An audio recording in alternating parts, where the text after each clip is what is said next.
live. We're going to go over to YouTube. End of broadcast is coming. Not just yet. It says go live, end stream. It's done for me. Okay, guys, I'm just waiting for things to level out. But bloody hell, what a 24 hours it's been in the World Cup of football. I tell you, lots to talk about. Extremely lots to talk about. I've got some news for you on that red card system as well. Get in the chat, get alive. Let's get in here for another day here at the World Cup. It's going to be phenomenal. It's going to be phenomenal. Just going to open up the docs. The docs being chat, where everybody's at. Income, income, income. Welcome in, welcome in, welcome in. Getting off the ground. It's going to be interesting.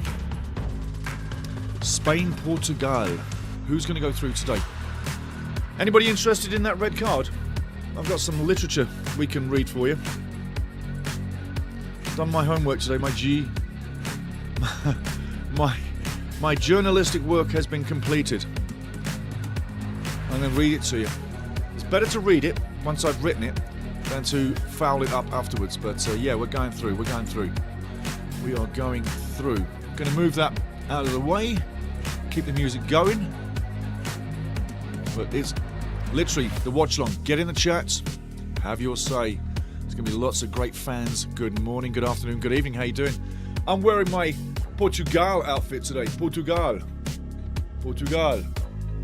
Because Portugal needs some help. Do you know, it's a one-sided story between Portugal and Spain all through. It really is. I'm going to take you through some stats, some stories, and also some World Cup catch-up stories. Catch up today.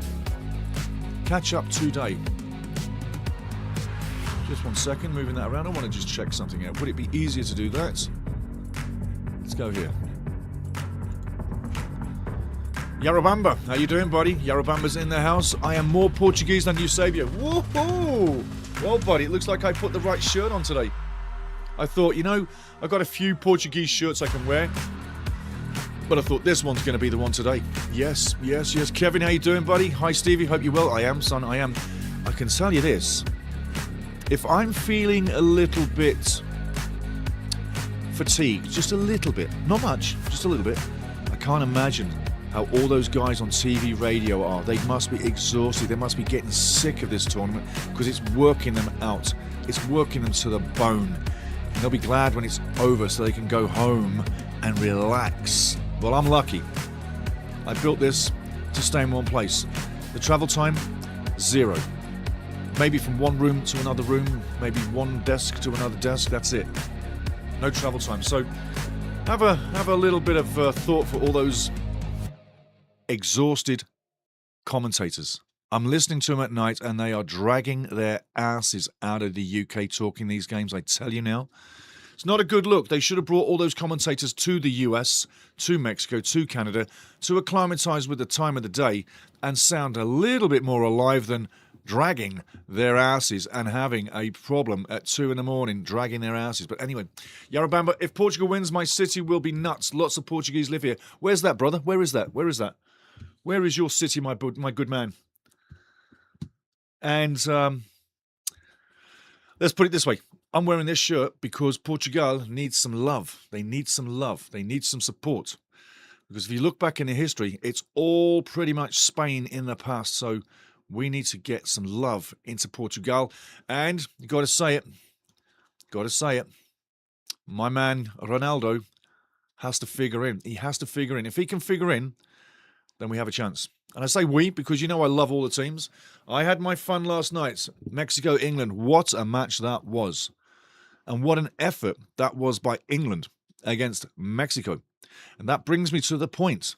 It's going to take a mammoth effort for Portugal to get by Spain. And I'll tell you something now. I hope they do. I really hope they do. Not for Cristiano's sake, but for Portugal's sake. I hope they do. I'm privately a guy, I would say, Southern Ontario. Right on. Good. Stay private. That's always good, Yarabamba. That's always good. Stay private. Keeps it all good. I know where you're coming from. You got my vote. No worries there, fella. But Southern Ontario, nice place. Been there many times. Oh, yeah. I've drove right through Ontario a few times. Right through it. Yeah. Just to experience what it would be like to cross the country by car. I did it once. It took days. It was fun. But the longest roads and the most boringest roads were not in Ontario. No, sir, they were not. They were in Saskatchewan and they were in Manitoba.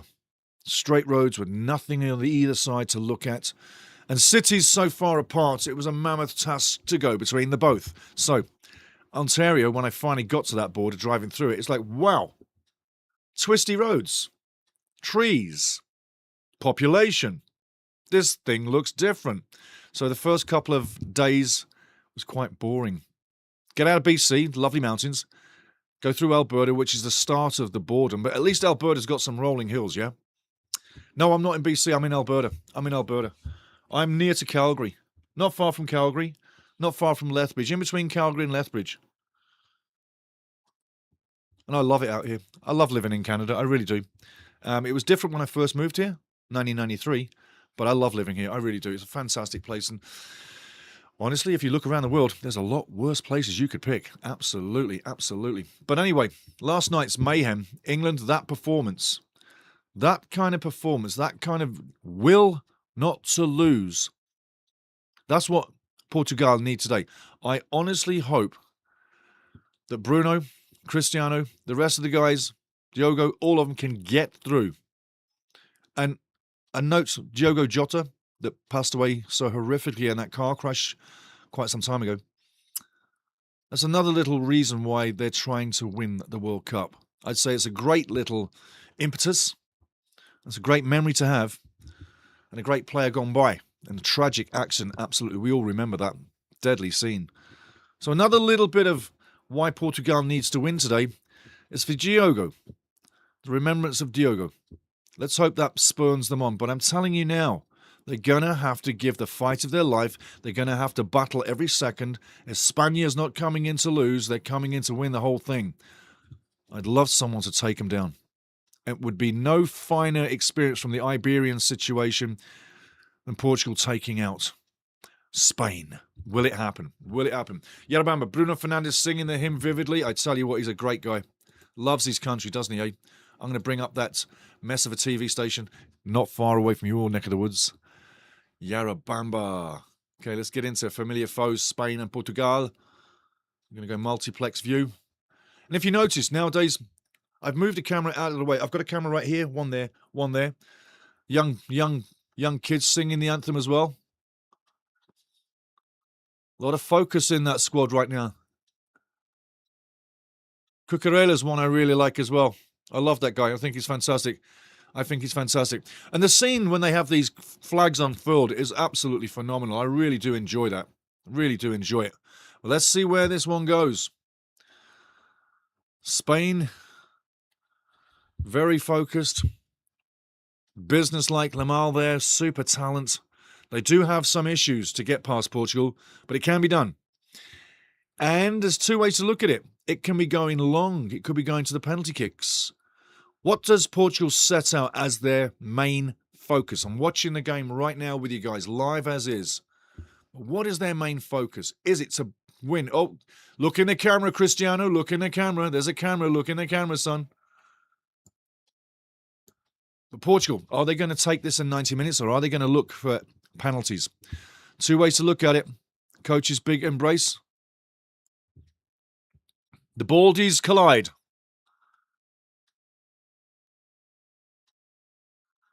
Spain doing the kneel, getting ready for it. Early days, welcoming everybody wherever you are.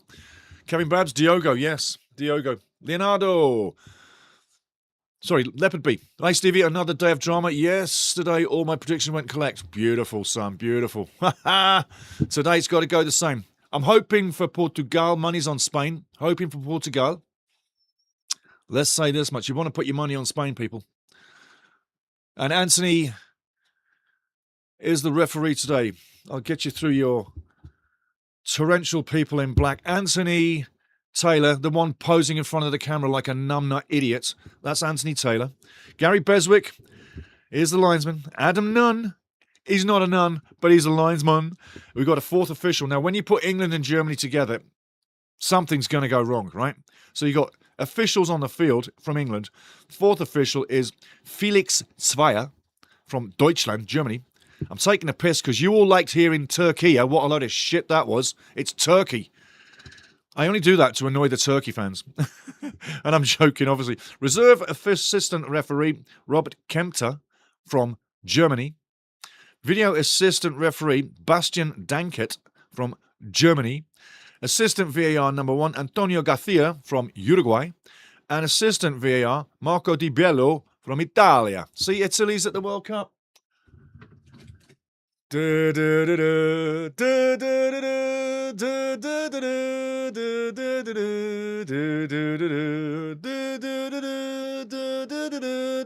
Marco Di Bello is an Italian referee at the World Cup. Referees and linesmen. Referees and linesmen. Referees and linesmen. Referees and linesmen. Referees and linesmen. They are at the World Cup. You've got to have some love for the Italian brethren. They are at the World Cup. Let's see the quality of the British refereeing. Oh, I tell you. Oh, and the Germans in the VAR.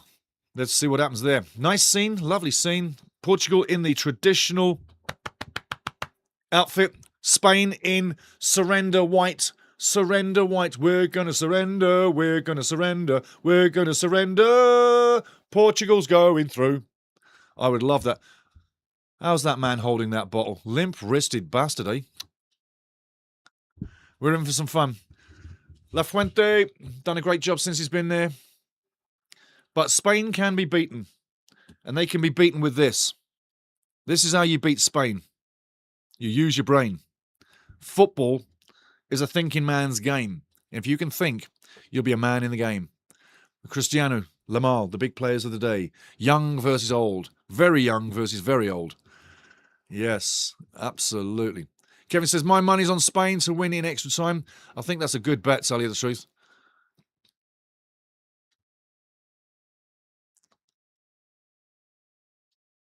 Spaniards do not sing. Pathetic. Why do they conquer South America? Yeah, absolutely. Absolutely. If you don't sing your anthem, and I'm the coach, you're coming off. And I'll say to every player before you go on the field, you better sing that anthem, because if you don't sing the anthem, you will be coming off and you'll never play for this team again in this competition. So sing the anthem and stop being a little lefty.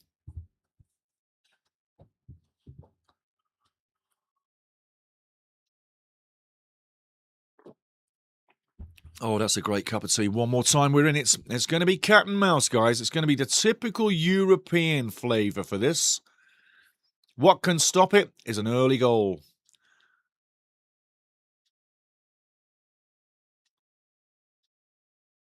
And it sippers and simmers down to nothing.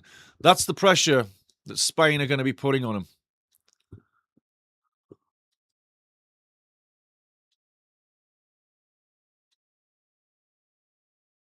It's going to be a big-time cat and mouse. Big-time cat and mouse.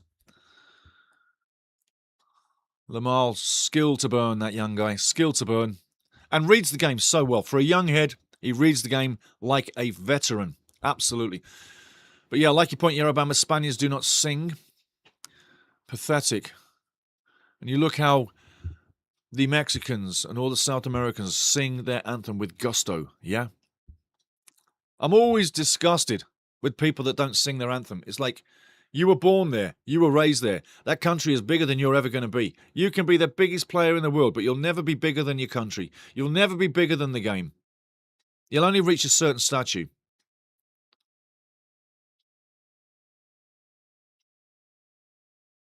Didn't get the ball at all. Martinez, your eyes are failing you, Fana. Your eyes are failing you. Look at him ranting on the sideline like a freak. What are these coaches drinking of a night time? They all act like children. Where's their respect levels for themselves? And again, we had a child on the side for Canada, Jesse Marsh. All he could do is jump up and down and scream like a banshee. I don't like that. Your players need leadership and guidance. They need calmness on the side of the field.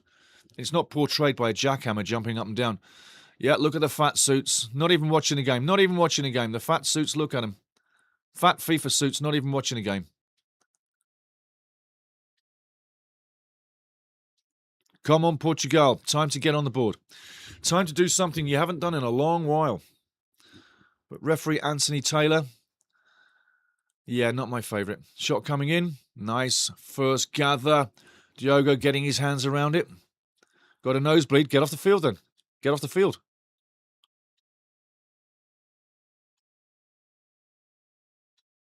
Oyarzabal is dangerous. He's dangerous. Look at this across the box. Well taken out. Keep moving, son. That's the way. Safety first.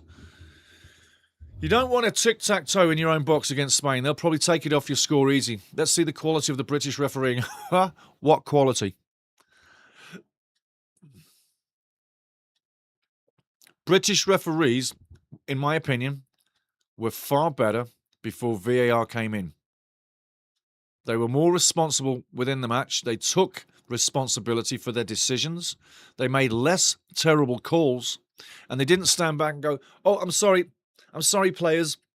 You'll have to wait for the VAR. It's not my decision. Cowardice. Absolute cowardice. They've turned into cowards. FIFA cowards.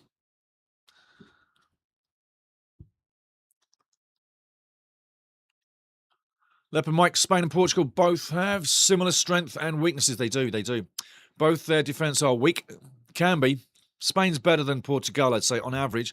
Midfield strong, yep. Striking, both of them weak. But Oyarzabal, just mentioned him, yeah, better than CR7, so Spain wins easy.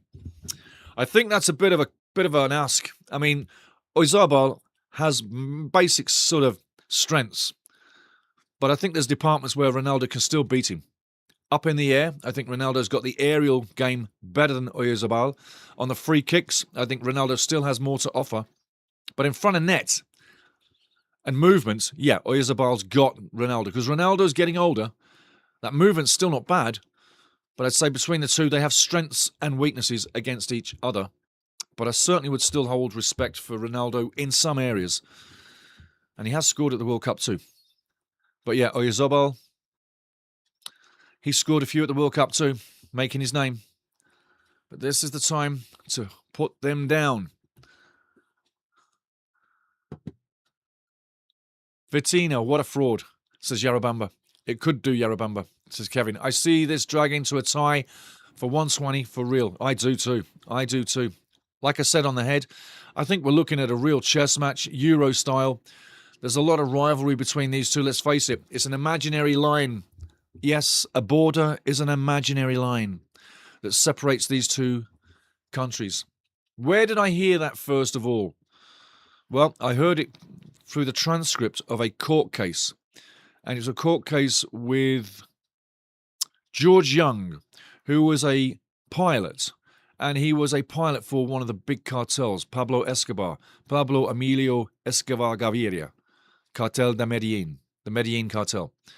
And in a transcript from the courtroom, which I read a lot, he says in that transcript, when he is on trial before the judge, he stands up and says, but Your Honour, you arrested me, you've convicted me, or you're trying to convict me for crossing an imaginary line from Mexico to the US. Therefore, that imaginary line stuck with me forever. Yeah, definitely. George Young. Now past, deceased. What a great ball across the field. What an amazing ball that is. Opens up the field brilliantly. Coming down the right side now. No target in the middle. Shot going in. Not far off. Hands on the ball. No hands on the ball. Cancelo thinks it's hands on the ball, but it's not. Lovely footballer, Cancelo. Gets a lot of this. He gives all of that. But no hand. No hand. Had he gone to the left of the keeper, closest to the post, he might have got something there. Because the power is definitely there. But shoot on sight. What you got to lose? What you got to lose? While you're playing chess with Spain, what you got to lose? And like I say, I'd love nothing more to see Spain go out the competition. Being honest. Do not like the way they play. I love some of their players, but as a team, they bore me. And you might think, what? But they do. They bore me to death.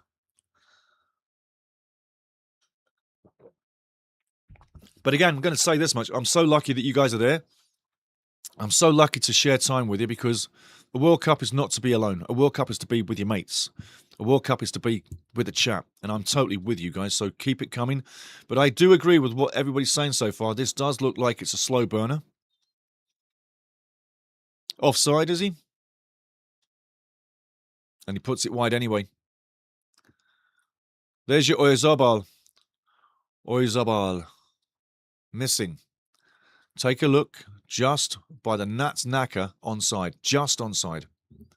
And a Nats knacker, well, if you know what a Nats is, you'll know how small that distance was. That was a chance to put Spain 1-0 up. Look at the shot. Scuffs it. He scuffed it. Yeah, he scuffs it, and he knows how big that chance is. Portugal need to really watch out now down the middle. You've been warned. They're coming down the middle. Vitinha, what a fraud, says Yarabamba. And Anthony Taylor reffing. I expect at least one red card today. I'm amazed he ever got out of Italy. Do you remember the big final in Italy? I'm amazed he ever got out of Italy alive. They were trying to get him at the airport. So from a standing start, you're going to beat the man? Lovely little play, but not going to work off. Corner ball. Corner ball. Corner ball. João Felix. Static moves. He needs to be moving them legs. Beautiful little tapping through the legs, but he needs his legs moving. Leonardo Barriviera, how you doing, fella? Commiserations again, buddy. Commiserations, mate. You guys did good. You did good. You did come together, and it was just that close. That close. But we got past Mexico yesterday. Wow, what a match that was. What a match that was. An incredible match between both teams. And it could have been a tie at 90 minutes, 3-3. It was such an emphatic match. Corner ball now. Is this the moment for Portugal to get the goal? Ball in the middle. It comes back out. Still in Portuguese pressure. A lucky bounce off. And he's panicking all the way back to the keeper. Why doesn't he just not turn and spin, put it on the left wing?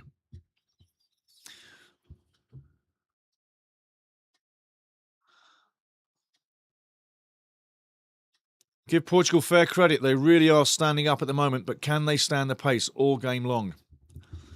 If it goes to 120. And other teams looking on are saying, go on, Spain, go on, Spain, go on, Portugal, go on, lads.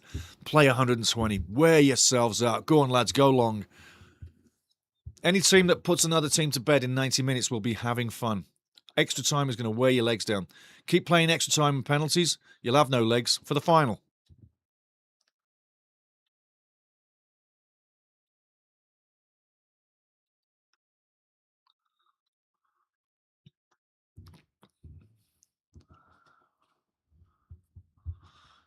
As we're going through this, I'm going to give you some information about that ridiculous red card situation that's gone through.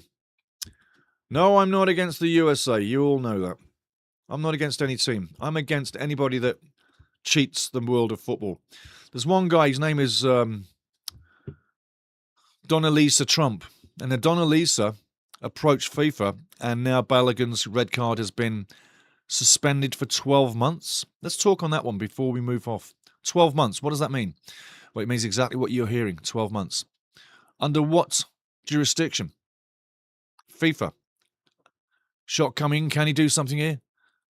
And it's a great save off the keeper. Ronnie gets the shot off very well. Doing very well. But the 12-month red card has been pushed back to allow Balogun to get into the game today. I'm not coming down on the USA or the US Soccer Association. Not at all. I'm coming down on FIFA. You've shown the world, you've really shown the world that you deserve the biggest red card of all time. Your fair play slogan is now a joke slogan. You might as well take it off the building because it means nothing at all. It should be House of Liars. House of Liars. I'll carry on in a second. I've got more for you. Corner coming in. Portugal now. 11 minutes in. Man down in the box. Referee says nothing doing. Going out for the throw-in. Still in play. Indeed, it still is in play. Takes a gamble. And ball. Portugal still with the ball coming inside. Free kick, referee. Come on, referee. Get your finger out your ass. Letting too much go. That's the one thing I hate about these referees. They've let so much go that's really not right. But on that red card situation, I will read what I have literally gathered. And it will give you more information. You're going to love this.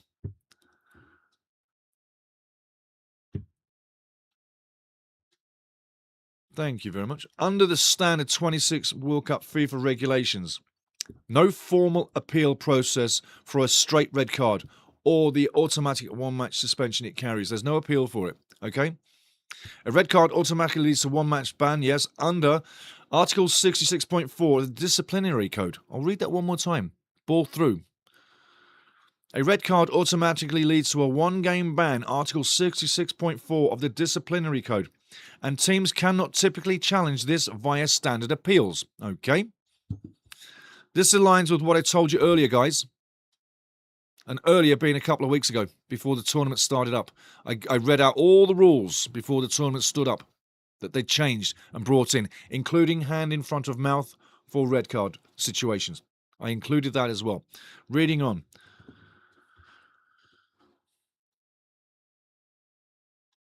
This aligns with what I told you earlier. The recent following Balogun case, USA versus Bosnia, is an exception, not the rule. It's an exception, not the rule. So if it's not the rule, why has an exception been made? Under what article, regulation, law? It wasn't. And so it does seem that Donalisa Trump actually got in touch with his buddy, baldy and white shoes Infantino, with the infant-sized mind. And this is what you have as a reaction as a result. Don't be mad at the US fans. Don't be mad at US soccer. Don't be mad at America. Be mad at those two idiots that have shown the world that cheating is allowable at the highest level at a FIFA World Cup. Be angry at the people that made this decision. Don't be angry at Balogun. Don't be angry at Pochettino. Be angry at Donalisa Trump, because she's the one that did it. And that's the best way to deal with it. Don't be angry about it. Just know that Donalisa Trump will continue to blow up the world. The piracy queen will continue to cause havoc wherever she is seen. You see it every day. That's what I'm saying. But again, 15 minutes in, we haven't had much to talk about. It's quite interesting how Spain is allowing space in the deep zone and Portugal are managing to maneuver in and out without much of a problem. But look at the slowness of the game. Typical European cat and mouse. Spain trying to clog up the middle. They will be found out with some slick play. Intelligent play will find out where Spain stands today.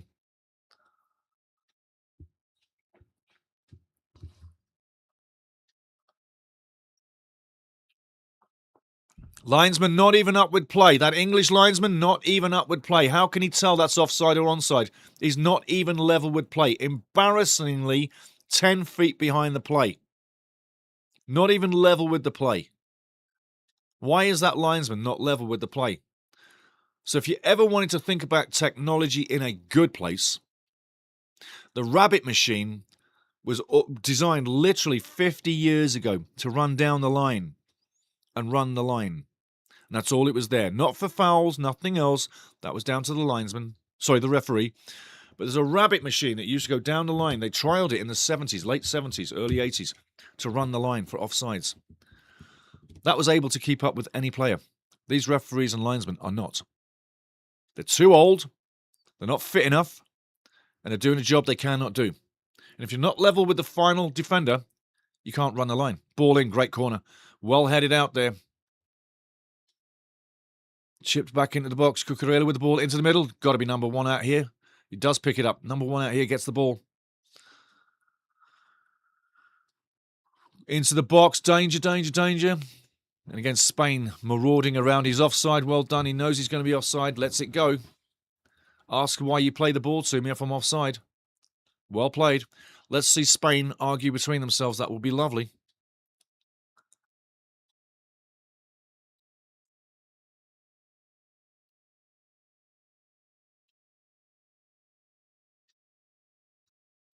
The bald head crew and white shoes are down below the seats. Look under the seats. Another shirt coming. This one fits better, I reckon.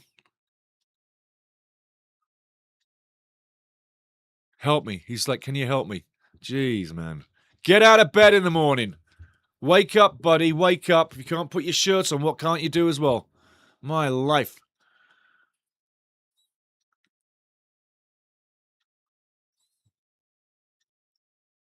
Diogo on his own box with the ball, chipping to the right side. Big servant for Portugal over the years, Diogo Costa. Great pair of hands. Decent keeper. Spain going down the left side. Let's see what they've got this time. 18 minutes and we're coming up to a correction break. Diogo Costa goes out of the net, but that's not the right thing to do. Free kick coming up. Anthony Taylor.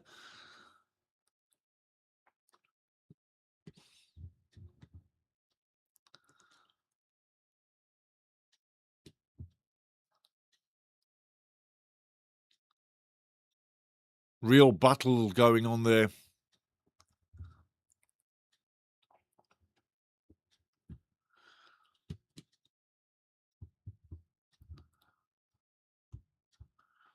"39 matches have been played between these two teams in history. One team has done better than the other, that's for sure. But 39 matches, all history. 2 matches prior to this, very close.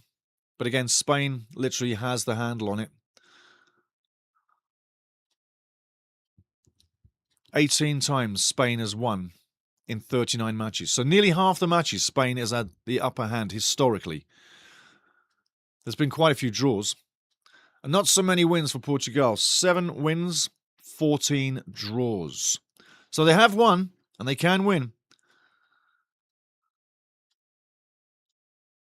And I think the approach from Portugal is absolutely on the money. You know Spain's going to take time building up, wasting time. So we're looking at 2 teams playing the same style, cancel each other out. But the longer the clock ticks without a goal, advantage Portugal. Nice touch by Ronnie. Coming inside.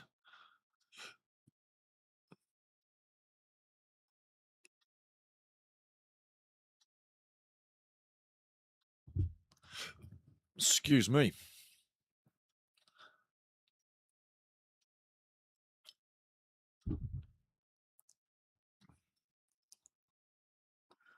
Not much to talk about so far.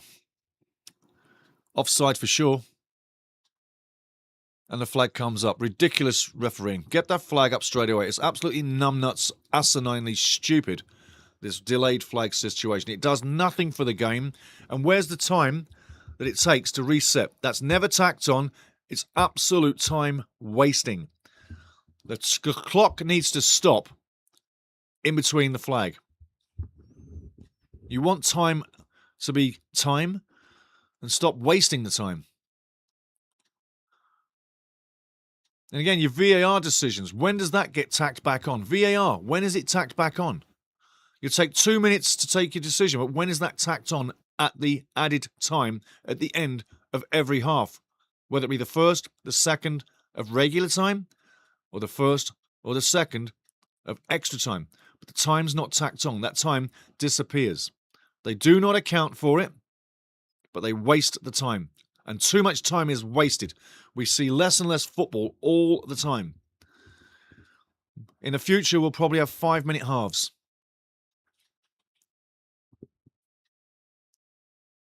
Because we are not getting 45 minutes by a long shot. No foul, no foul. No foul.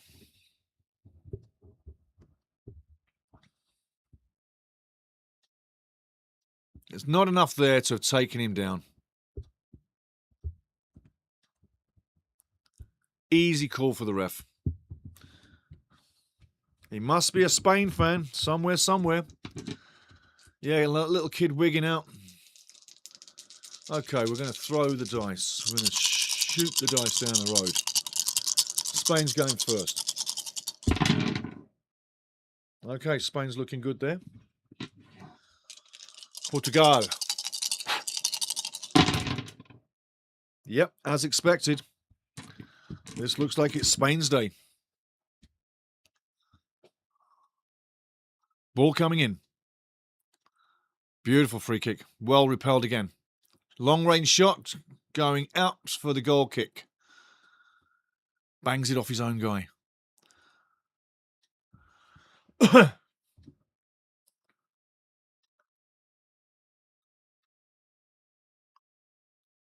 Here we go for the local, the latest corruption break, and that was the first 20 minutes of absolute boredom.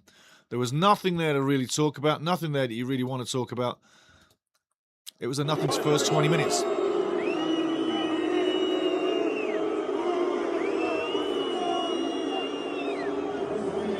Gianni, you're an asshole.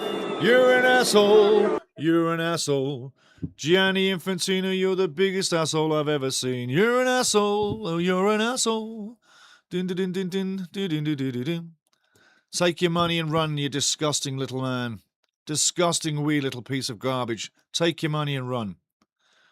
Absolute disgusted by this FIFA. Love the World Cup. Disgusted by the baldies and the white shoes. Absolutely disgusted. Nothing good comes out of Switzerland from that little building. Nothing.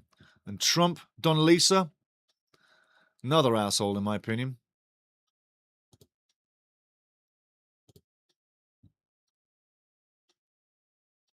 He's got nothing to do with our sport, never has done, and wants to turn it upside down with the red card situation. What a dick. Really. Get back to blowing up countries, yeah? Get back to destroying the world. Absolute disgusting. Never known a time like this in the world with what's going on. Really, never known a time like this in the world with what's going on. And Kevin's booing as well. Absolutely well done, Kev. Hey, Stevie, says Leo. Hey, Leo, buddy, how you doing? But yeah, disgusted with that American. I love the people. I like the country. Been to many places. Had many good fun times. I will again. No doubt about it. But what they have for leadership, disgusting. Why are you interfering in our game? You know nothing about it. Nothing at all. Nothing at all. Just a scowling, angry old man is all he is. He's got nothing to do with our game, guys. Nothing at all. Shouldn't be allowed near it. And Infantino should be fired for mixing politics and sport, which they have. And politics can eat my crap. Corruption break is coming to an end. We give the corruption break a yellow and a red, and we tell them to cough. Off. We tell them to off. No time for it. I don't mind commercials. Proper commercials. Not a problem. That pays the bills. That's how the media works. We know that. Best World Cup ever. Besides your presidential red card removal. Know what you're putting on your boards. And I wonder who got paid to put that out there. Some FIFA agent? And it's not the best World Cup ever. You got a long way to go. I said it was the best group stage I'd seen in a while, and I'll stick to that. But it's not the best World Cup ever. Not by a million miles. Not by a million miles. The best World Cups did not have technology. So you've got a long way to go to keep literally bluffing yourselves that this is the best World Cup ever, because it's not. No technology, real superstars, great refereeing, well-behaved fans, reasonably priced tickets, in fact very reasonably, for hotels, for travel, for the game tickets. You go back in time, and all that money that's floating down over Gianni right now, it wasn't there. And it got to disappear. So just to embarrass the bastard more, we'll just let it run a bit longer. But World Cups in the past were way better. There's no doubt about it. They were way, way better. But the World Cup we've had so far, group stage, no argument. It's been brilliant.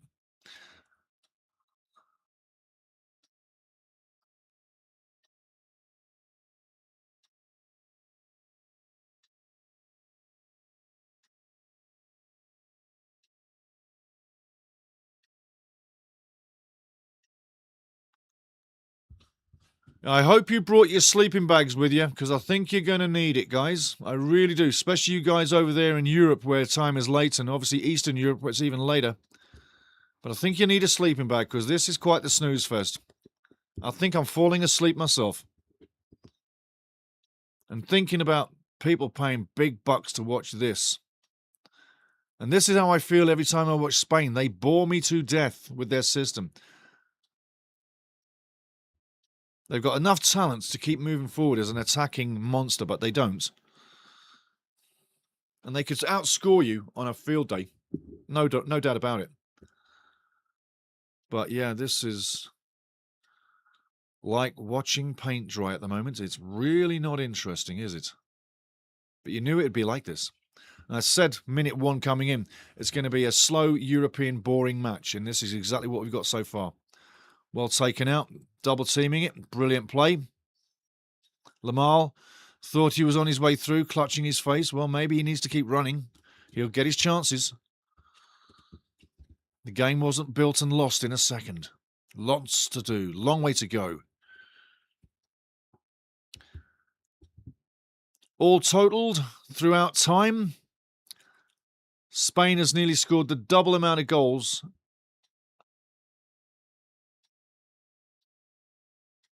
Anthony Taylor is literally lost in space, guys. He's lost in space.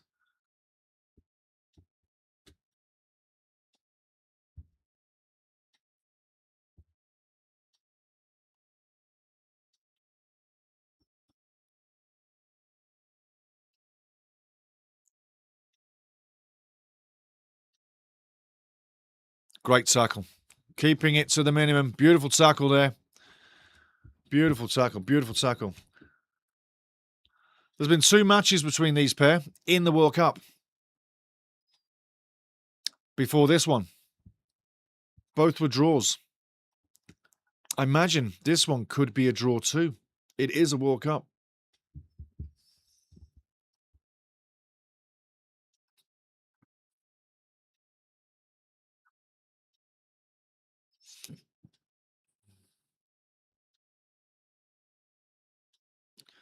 See, for the life of me, I can't understand why you wouldn't put the corner ball in. You got everybody set there. Offside, buddy, offside. 2 big chances for Spain so far. Both going awry. Both missing the target. Offside, buddy. Wouldn't have counted. Great save by the keeper. Costa doing the best. The header going wide. And you're offside. Wouldn't have counted.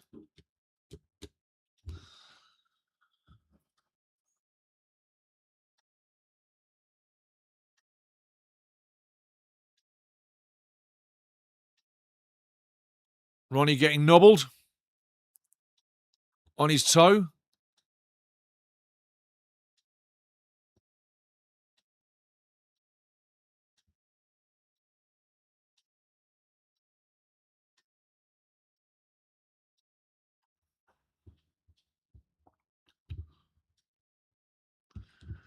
As for European Championships, there's been a lot more meetings between Spain and Portugal in the European Championships. There's been 8 meetings in total. 8 meetings in total in the European Championships all time. Spain wins 4, 3 draws, and 1 win for Portugal. So historically, you have to imagine that Spain is definitely the big number in this match. All time.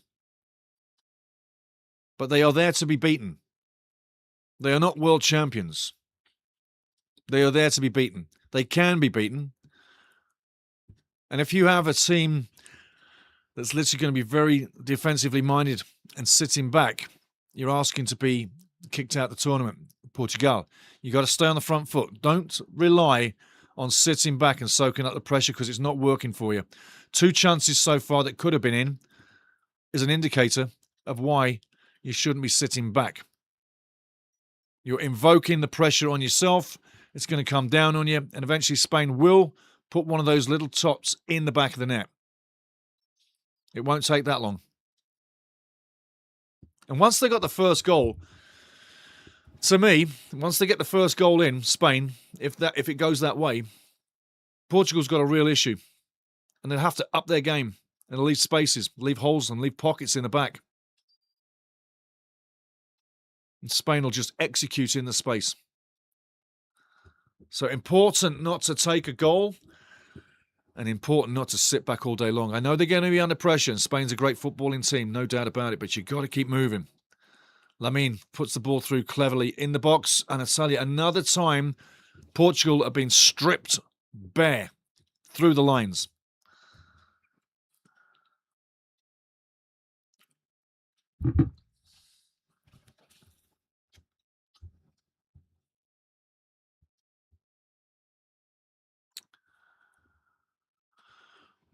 Now that's talking historically, World Cups and European Championships between these two teams. If you're talking in the last 10, just the last 10, the process of 10 matches, coming in, ball comes in, and again, repelled by Portuguese defenders, heading it out, staying strong. Spain passing to nowhere, but keeping possession. Lamal hungry for the ball on the right wing. And to me, that's such a talent that should be central in the field. He's got enough talent to be a number 9. Well tackled one more time. Big pressure. And Lamal's laughing his arse off. And I can understand why. If you see the replay, have a look. Have a look at the replay if it comes across. If it comes across. Take a look now. All ball. All ball. Completely got the ball. Cross-field ball, a little bit of a risk. Does make it, but puts his buddy under pressure straight away. Why would you do that?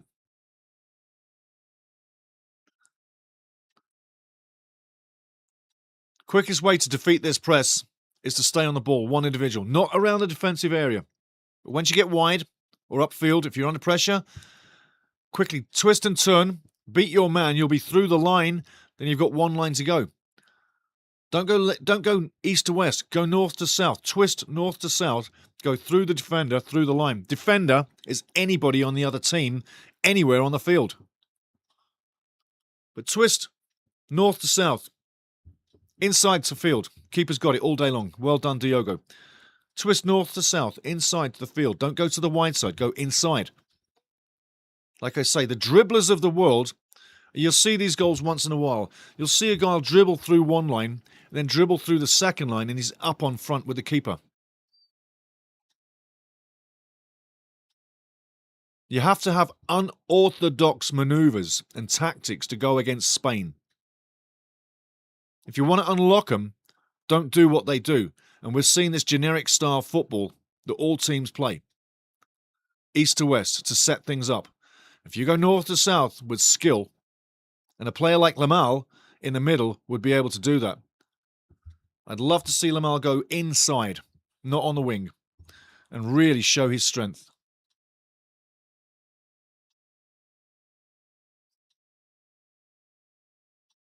Well done, Ronaldo comes in, makes himself available. Wants the ball back, gets it back. Takes a touch, down to the wing.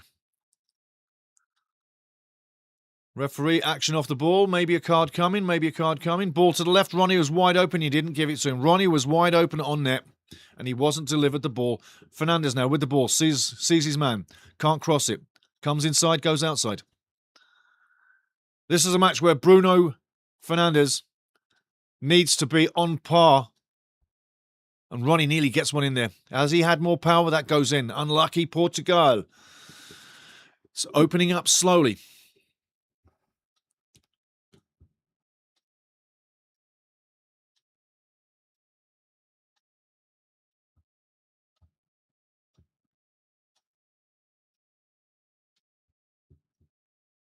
Not enough on that by Ronaldo. Easy into the arms of the keeper. Yeah, he was close.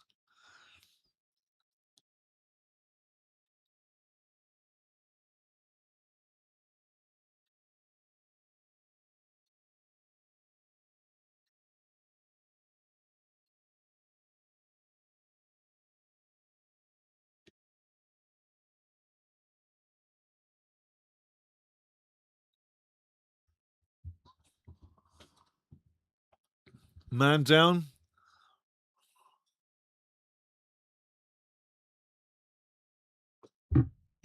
Is it serious? His boots off. Has he done a metatarsal?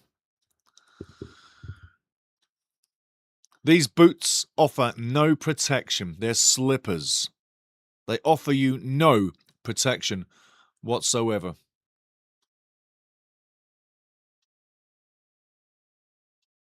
Something else in the day. Back in the day, the boots were made of thick leather.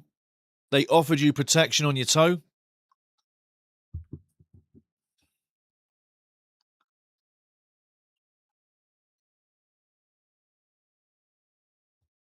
You would have thought he would have put his boot on straight away, mind you. But anyway, it's quite funny, isn't it, eh? What this game is turning into, eh? Years ago, if your boot came off, they'd say, shit on you, we're playing on. Get it on. Farcical approach to the match now. His boot is destroyed. Farcical. Absolutely farcical. Good to see people having a good time. España, España, España. Lots of Americans supporting Spain today.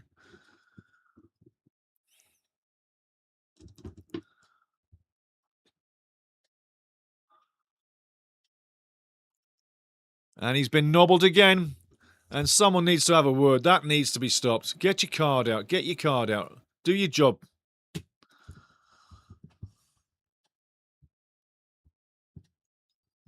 Skilled players need a little bit of protection, not too much. Yarabamba, exactly my prediction so far. 0-0 or 1-1 with chances missed for both sides and decided on penalties. I think that's the way it's looking, my friend. Absolutely. Absolutely. Leonardo Baraviera, with the recent happenings, one moment. Corner ball. With the recent happenings on the red card issue, how will players believe they are safe on whatever fouls could happen? Right. Really? Great point. I see a lot of the players, no disrespect to anybody officialising, but I see a lot of these players throughout the whole tournament with looks of dismay as to what has just been called. What, you're going to stop and put the boots on now, you dink? He didn't come off the field, for crying out loud. Shut up and get back and wave your little flag. My God, some of these linesmen.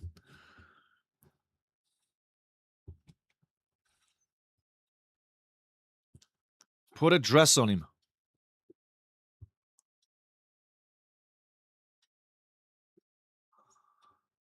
Leo says, wouldn't that make abusive players feel free to make strong fouls without worrying? Yeah, it would, wouldn't it? You've really opened up a can of worms when you do that. You take a red card away, the punishment for nearly breaking someone's leg. What does that mean now? You can go and break someone's leg. You're absolutely right. Shot coming in. Off the bar. A little warning there. Beautiful shot. Portugal coming more and more into it. Can they change history?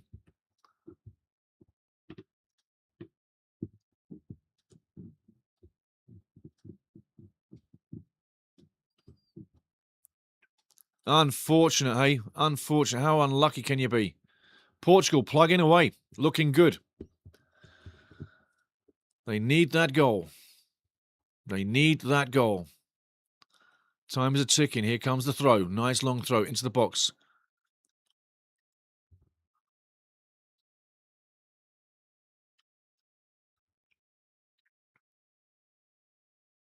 How many times do we need to see referees screw up the game? Let them play. They don't need their hands holding. They just need to play. Blaze is in the house. Blaze, how you doing, sir? Oh, I tell you, you should have stepped over his foot and gone over, my friend. That was a clear-cut penalty that you didn't take advantage of. Nice hack. Advantage plays. Now hack him again. He goes down. If these two really went back-to-back for it, this could be a real muscle of a game. It could be so bad-tempered, so fast, frenetic, cards flying. And I'd sooner see that right now than this game we're seeing right now. Interesting times. Blaze says, I hope Spain win this game. I still can't forgive the absolute robbery Portugal committed against Modric's Croatia not long ago. That stays in everybody's memory. Oh, it does. It does. Great point. Great point.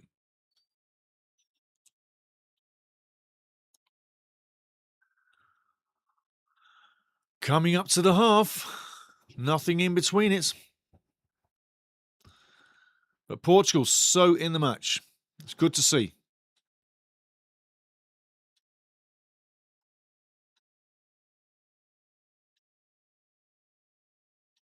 Nice steal. Ball into the middle. Ronnie wants it. Ronnie wants it. Takes a touch. Takes many touches. Keeps the ball in play. Bruno takes a touch. Wants it back. There's enough talent on this Portuguese team to win this match, okay? This is not a weak Portugal. On its day, when it wants to play, it can win matches. Spain's a big number, and historically,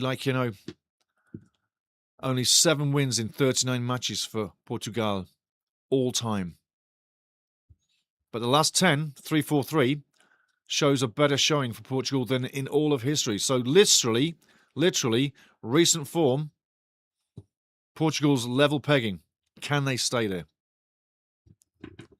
Fuck off. Da-da-da.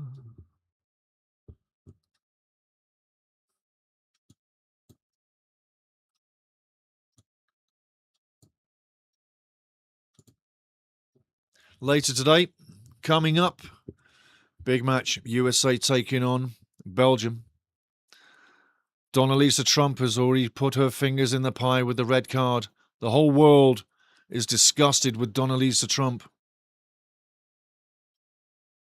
She's a disgusting lady.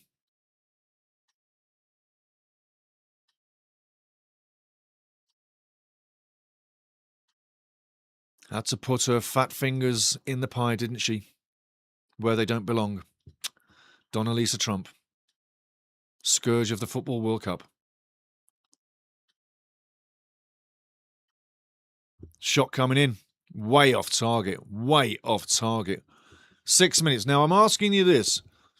Seriously, where do they get 6 minutes from? Where? For the life of me, I don't see 6 minutes in this first half for stoppages.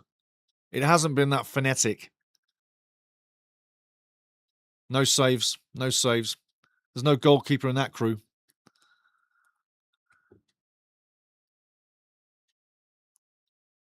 Frankly, I think the players have lost faith in the referees and linesmen, and they've lost faith in the justicial system because there is no justicial system. FIFA have been made to look like fools by themselves on the world stage, and real football fans like you and I know what they've done. Your sport fan, your average sport fan in America that knows nothing about football, doesn't know, doesn't understand, doesn't get it. All they know is that America got a bad guy turned into a good guy. The red card, the punishment, per se, has been taken away. They don't understand why, but it's called tapping up. Donnalisa Trump tapped up his mate, Princess Infantino. And they came up with an absolute corrupt decision. Ball through, shot on net. Where the hell's he shooting? Where the hell are you shooting? Wrong foot, fella. You're offside again.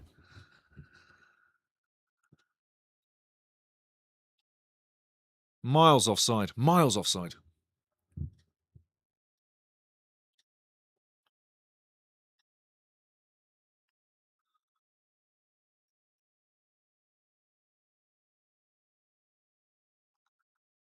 And if you're wondering why that beer is making you tired by the second, it's called football sleep medication. This is sleep medication. Watching this will put you to sleep. Roll over, fluff up the pillow. You're in dreamland. It's Spain, Portugal, and it's dreamland boring you to death.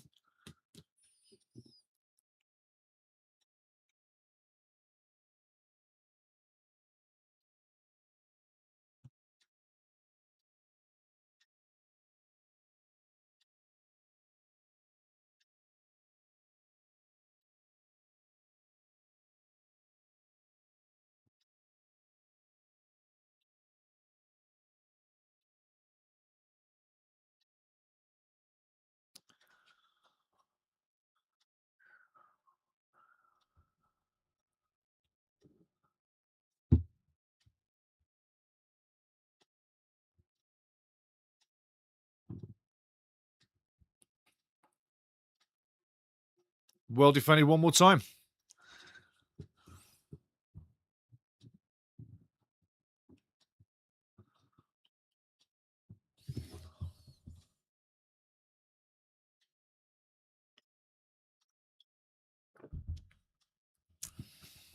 This is so not a spectacle. I'm watching people in the crowd right now. I've got another camera going. I've got so many people scrolling on their phones, not even watching the match. That's exactly how interesting this match is not.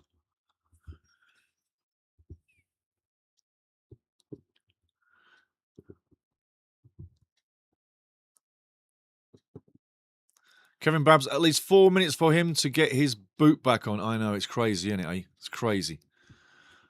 I've seen kids do better and whine less on a freezing day in the pissing rain.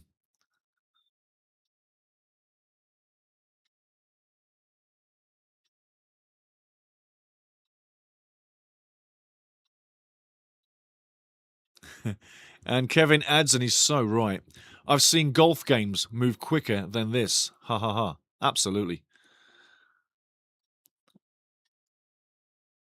Not making that pass.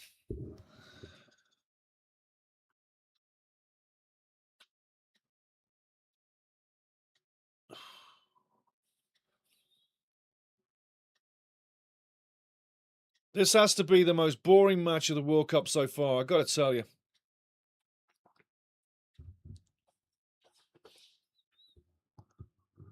Yeah, let's just pass it backwards. Oh, my life. Isn't this just joy to watch? Oh, my life. There are some bad matches at every World Cup. You have to appreciate that. There always is. But this one is a stinker.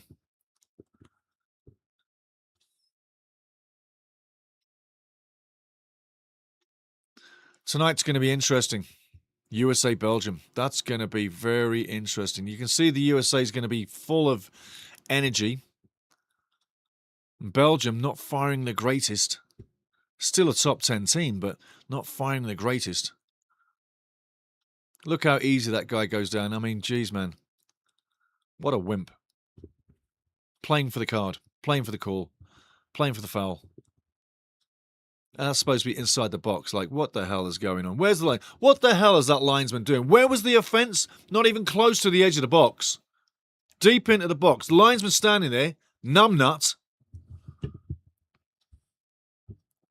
by the name of idiot Gary Beswick, the idiot on the line, doesn't know what the hell he's doing.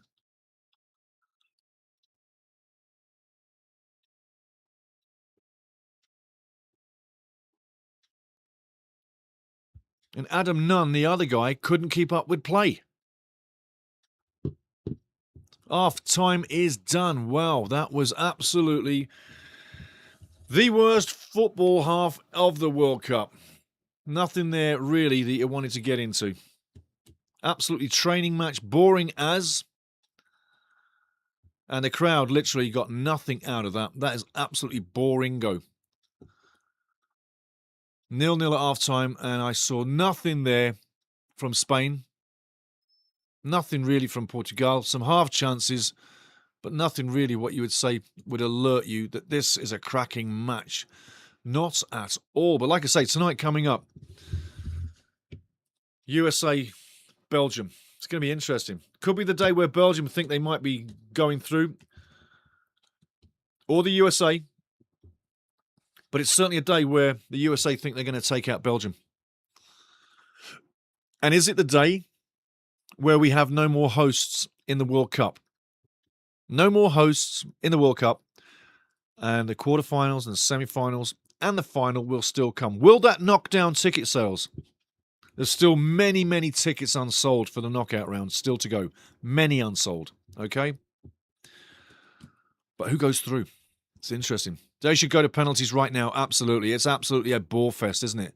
Absolutely a bore fest. Kevin Babs, passing style in this match, east-west, east-south, north, west, east-south. Yeah. Yes. Yeah, no, it's absolutely rotten. I'm so bored with this game, I'll tell you what. My life. I'm falling asleep compared to normal. There's no joy in that. No joy in that. However, the one thing that we got right today is we got the sight ball. Yep, the sight ball. Arlington, not Dallas. But there you go. We've got the sight ball on for today. And tonight, like I say, USA taking on Belgium. If I was Belgium, I'd be going about business as normal. They've got enough players on that team to get real close to going through today. It's going to be very interesting. Yarabamba, is Lamine Yamal playing? Yes, he is. It doesn't look like it, eh? Doesn't look like it, but he has. He's had 1 or 2 little chances on the wing and 1 or 2 chances in the box, but nothing really special. Like I say, if you've got a guy with that talent, and I know he plays on the wing a lot, but with that kind of God-given talent, he's just one touch by beating a central defender and going through. Put him in the middle. Put him right down the middle. That's where I'd stick him, right down the middle. I really would. I really would. I really would. Okay, guys, I'm going to go get another hot cup of toasty tea, scaldy little tea. Refresh your cups, refresh your beers. I'll be back really shortly. We're going to put some music on, and I'll show you the lineups one more time. Or let's just give you one of these. Check your screens right now. That's what's coming tonight. USA. Big USA fan. Coming up later, it's going to be a big one. For now, though, that's what we've got. Bringing up the lineups. 1 second.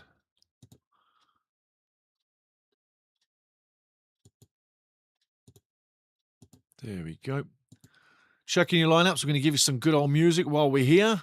And we're going to say, literally, listen to the mucker, do your tea, dance around the kitchen, dance around the living room, wherever you got to go. But just dance. Dance, dance, dance, dance, dance. Dance your bums away, is what I'd say. Listen to the music, have some good time. We're going to set the music off right now and pick some substitutions. Who you think's coming in? Who is coming in?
Slowly coming back on screen to you guys. Hope you're enjoying the music again. I'm going to keep the music rolling. I'm going to take those lineups out of your eyes right now. There you go. Music's still going to roll. I think you'll enjoy that as we get ready for the match. Looking down on the stadium right now on a different feed. I'm using a different feed right now. Felix coming through. Tonight there's going to be a big US-Belgium battle coming on. 10-4. Some good old country and western in the background there for you. Lamine Yamal. Hasn't really had too much to say in the first half. Will he do something in the second half? Extremely boring match, got to say. And that'll please Portugal more than it will Spain. But one goal will ignite this match. Kevin says, I've seen golf games more quicker than this. Ha ha ha. I think you're absolutely right. And hey, don't you love this beautiful shirt? Hey, what a beautiful... Move the mic out of the way. What a lovely, lovely Portuguese shirt. This one dates back to 2004. Yes, another piece of retro coming in the house. If I get this right, you'll see all the badges. That's striking on the shoulder, on the arm there. Badge, badge, big badge. Flagpole. I've got a few Portuguese shirts, but this is actually, I'd say, one of my favourites. Cristiano now, deep in thought. Hasn't had too much to do. Are we going to see Cristiano crying with tears of joy or tears of sadness in about 45 minutes or maybe an hour and a half? Let's put it this way, we don't know yet.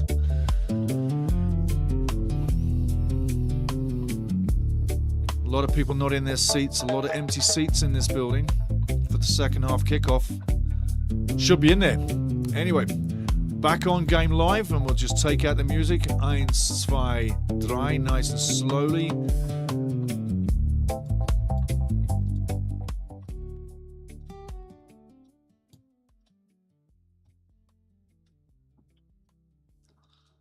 There we go. Take her out. Beautiful. Nicely done. Mitchell Khan's in the house. Lovely. And the game flows. 2 on 2. Got nobody to aim for. Ronnie's in the middle, but he's blocked off. Can't be seen. Ball down left. A little bit panic-stricken here. Bruno with the ball to nowhere. Did it take a touch? Did it take a touch? Piping hot tea. We're ready to go. Oh, beautiful. Beautiful.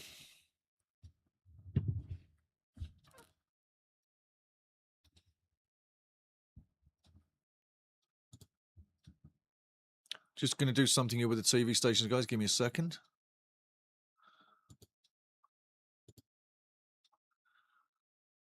Be 2 seconds away once I get this up and running. See what the time is on that clock, because every time they come back, they're always late. I don't know what the hell this is, but they're always late.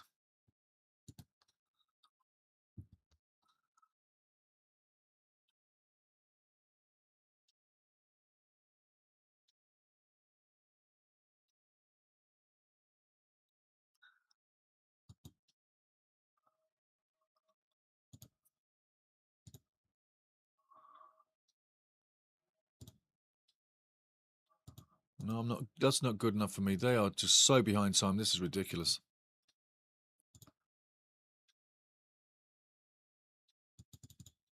Sometime today.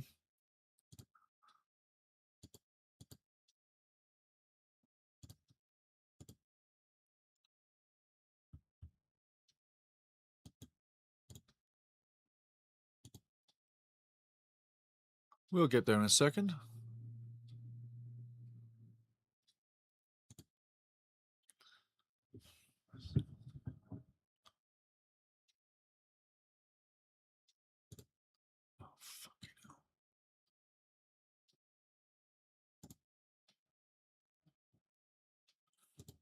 One of those days.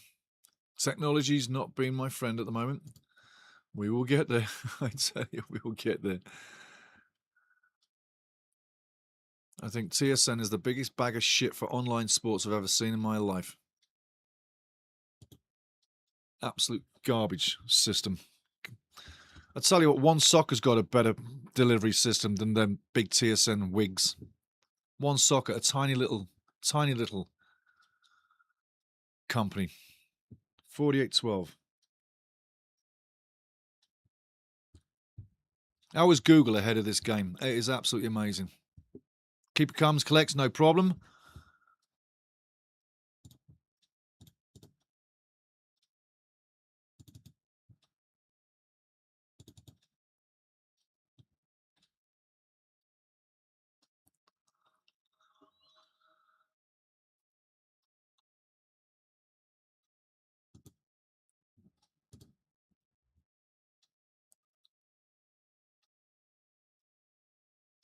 Do you know, you can't help but thinking within this match here that if it goes and continues to go the way it is with Spain looking disinterested and not forcing the issue, you could see Portugal steal this match 1-0. Long way to go, absolutely, but a disinterested Spain are not really finding their feet. You could see Portugal probably stealing this.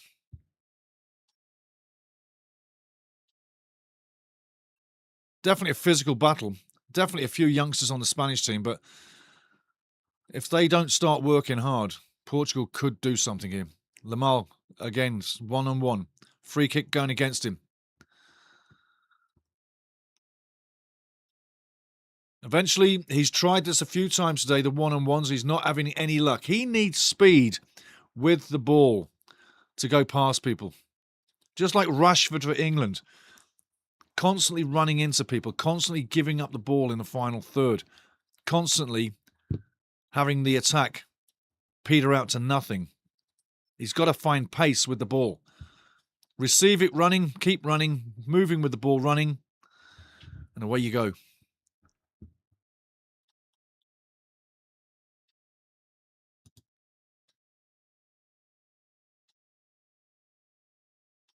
I'm going to tell you something now.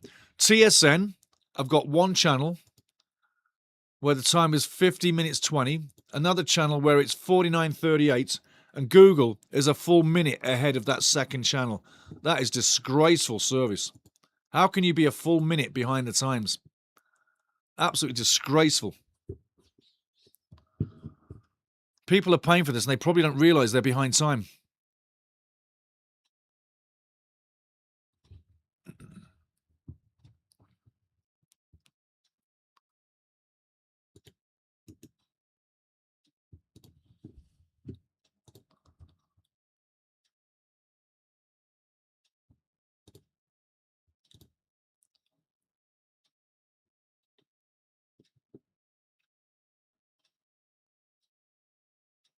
It only just goes out.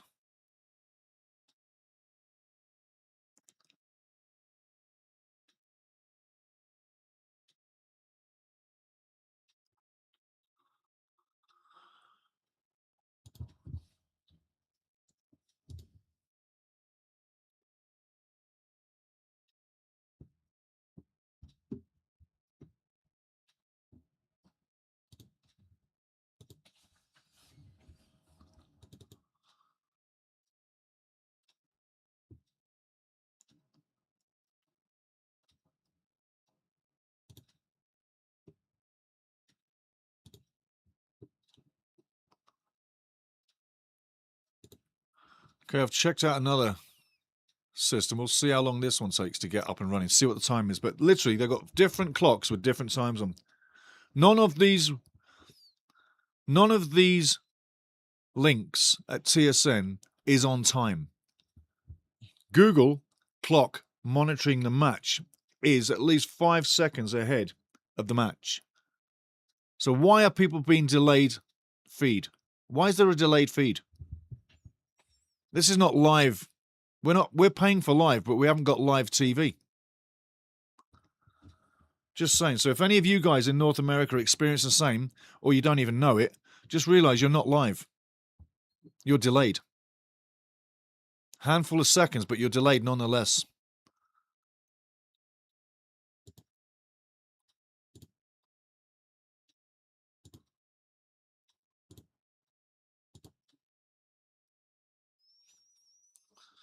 Again, it's just single action Portugal going forward. You can't expect Ronaldo to beat all these guys on his own, can you? Oh, I tell you, it takes a tumble. No free kick. No free kick. Big man gets up, doesn't complain.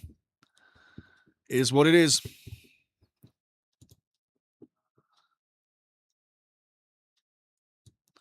Colombia 20 says, good afternoon from New Jersey. I know who's going to win. It's Portugal. Cristiano Ronaldo was not to play this game, but in my opinion, FIFA matches fixing Argentina and Portugal final. Yes. He also says, just like Messi 2022, Cristiano 2026.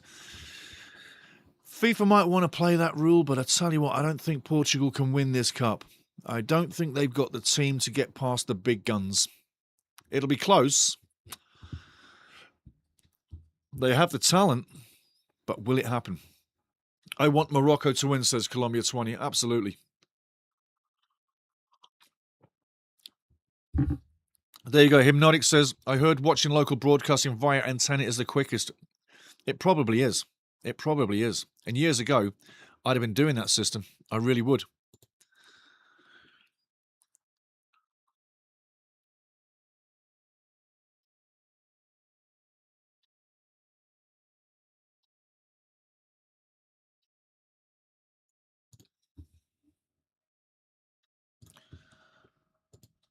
$54 minutes gone. Stats on the board just keep you interested, and I'll take you there. 5 shots for Portugal, 2 on target. 8 shots for Spain, 3 on target. 3 corners to 2 in favour of Portugal. 1 offside each. 5 fouls to 8 in favour of Spain. Spain putting the boots in. That's 3 shirts he's had on today. What is he doing with his shirts? That's 3 shirts he's changed now. I've never seen that in my life. 3 shirts, 1 player. Interesting. And now he comes running back on. We're stopping the clock for a guy to get a shirt.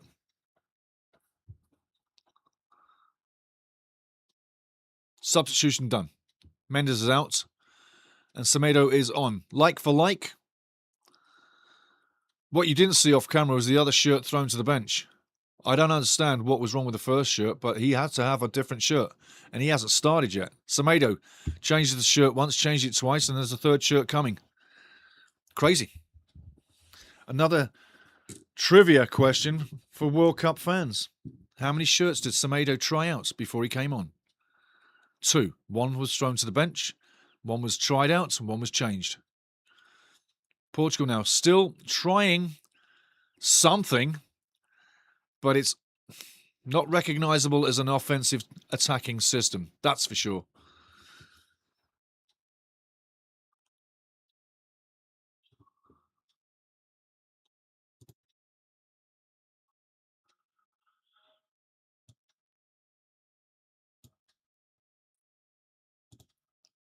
Unless they have magical powers, they can't guarantee anything.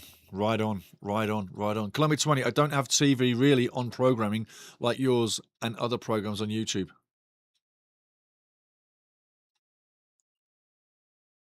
Antenna. I can remember the days. You're talking about antennas. It just gave me a flashback. Days in the past where we did need an antenna to get the signal to watch a TV, yeah? We took little TVs, little mini TVs. We took them all around the world. Me and my buddies when we were traveling in the army. We'd take a little TV. More so, I would always take a TV with us. So we'd have TV in the bushes offside by a mile. And some of the matches we watched in the woods, in the middle of nowhere, on black and white back in the day, gathering around a tiny little screen, all of us watching matches. That's football. That's the epitome of what football is all about. People gathering for a good time, a social event. The only thing not happening at this social event is we don't have a pretty game of football to watch. 1 goal will make this match come alive.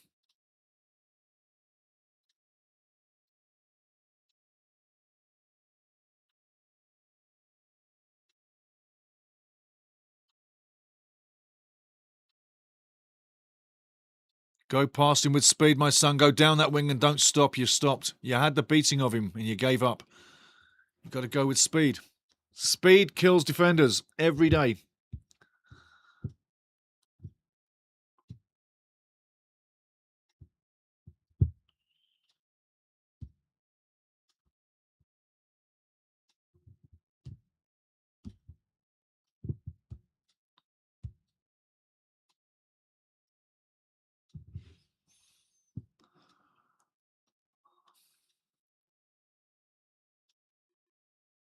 Definitely onside. What can he do with the ball now? Going to pass it off. If he cuts inside, he does cut inside. Chips to the far post. Put it away, son. No chance for Ronnie really to hook that back in. Trying to pass off. Need to talk. Seems like Ronnie's feeling the pace here.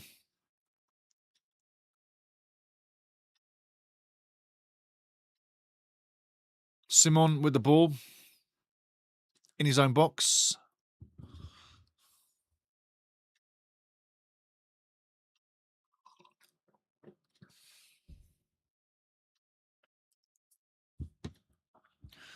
If you're looking at the FIFA rankings between these two, Spain's in third. Portugal is in seventh. So they're pretty tightly wrapped. Not much between them. But the bookies will tell you, bet on Spain.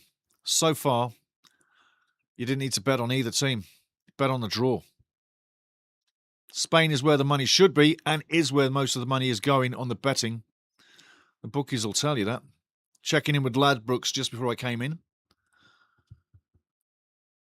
But 1 moment is all it's going to take, and it'll be so sad if it's just 1-0 to Spain. That's what I'm saying. We don't need a 1-0 game. Much better if it went further down the road.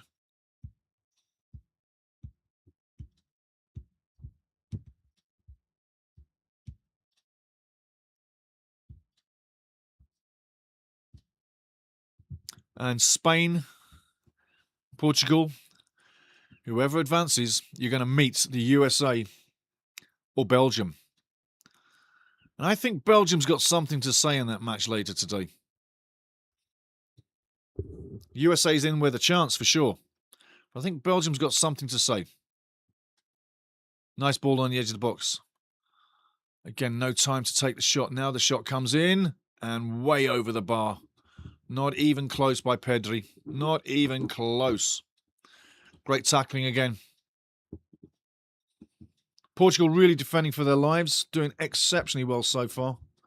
And in comes the idiot camera.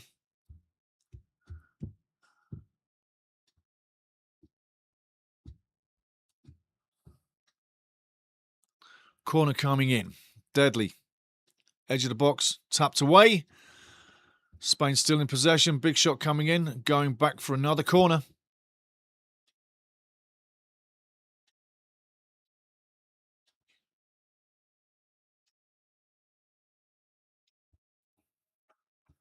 Colombia 20. Everything I watch is on YouTube. Good choice, my man. Good choice. Because when you think of selection, YouTube really does have a lot.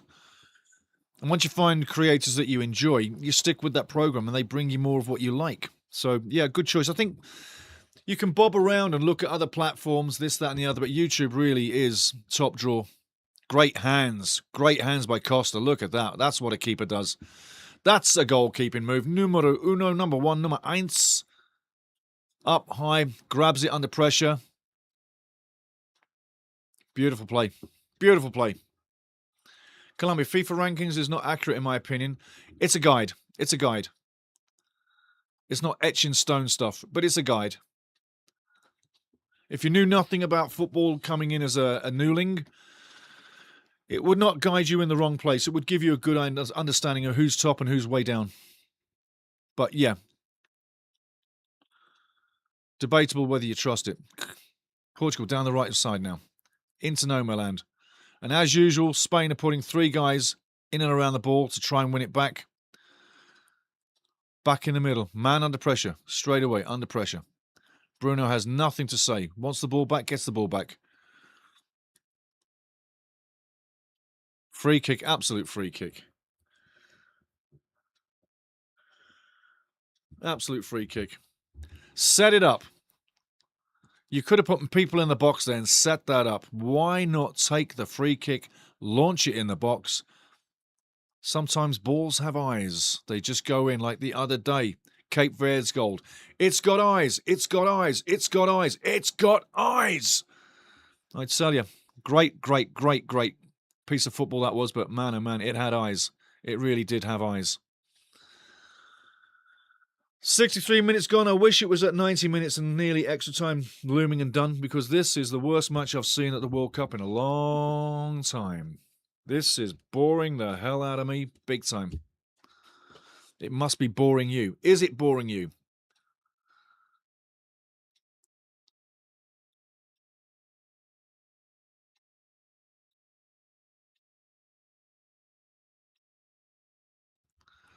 Hypnotic, what does the losing team usually say? And he's smiling. What do they say? Costa with the ball now rolls it out.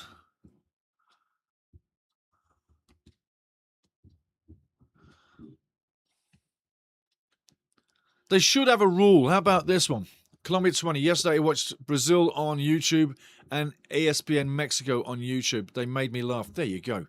There you go. There you go. There you go. Interesting point, though. If you have a match like this, okay, it certainly looks like it's petering down to a 0-0 at full time. If you've had a game that didn't impact, didn't impress, and wasn't entertaining, they should call it straight to penalties. If both teams have been fighting for it, allow it to go to extra time. There should be a rule implemented for that. That would really shake up these players into playing. But if it wasn't exciting and teams going for it, great save by Costa, that was going in. They should call it at 90 minutes. In fact, why go to extra time anymore? Really, why go to extra time?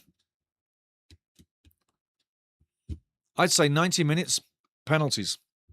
There are competitions where they do that, and it is way more enjoyable, and the fans love it even better. And you don't need a scoreboard popping up. You've got a scoreboard at the top there, dumbasses at TSN. You've got a scoreboard at the bottom. How dumb are you dumbasses at TSN? 2 scoreboards. Never seen that ever in my life.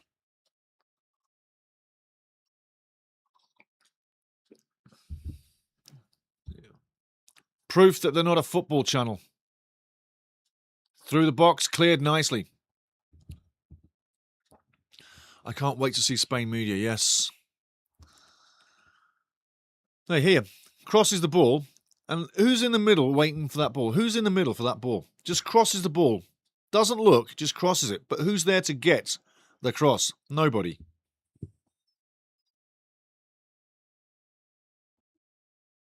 I've seen better training matches at school academies.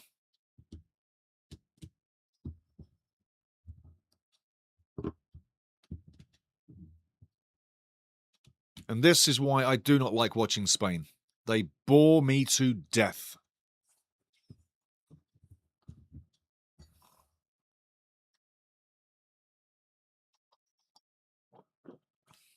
Dive. Get on your feet. Get on your feet and give him a card. It's a dive.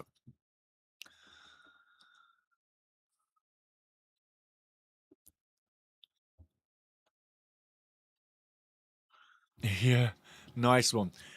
And the Spanish media talks about Real Madrid and Barcelona, then the Spanish national team. Yes, yes, yes. So far, I've got to say, Yamal Lamal has been absolutely inspirational at doing absolutely nothing all day. Put him in the middle. Don't waste that talent out wide. He's got skill to burn. Put him in the middle, not out wide. He's wasted out there. Why would you have such a talented player on the wing that's so lethal in front of net?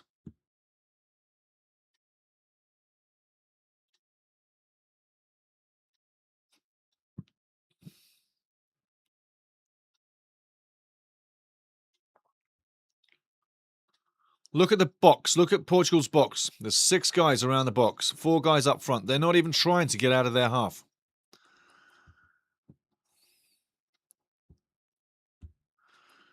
Somebody explain to me what's with all the gold chains around these rappers' necks?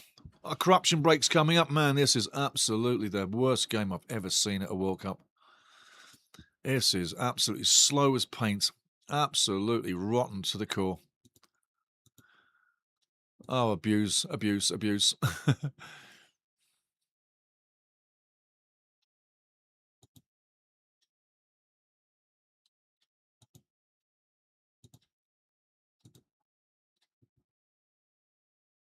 Come on, you England fans, give it some.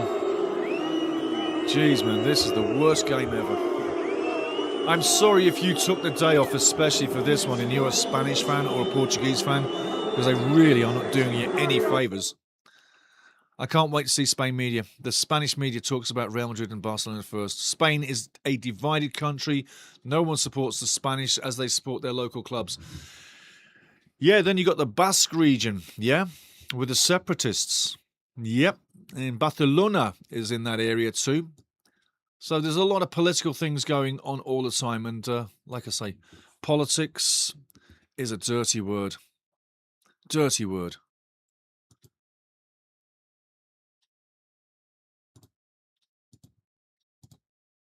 Getting check the timings on the TV. I'm going to set another channel up.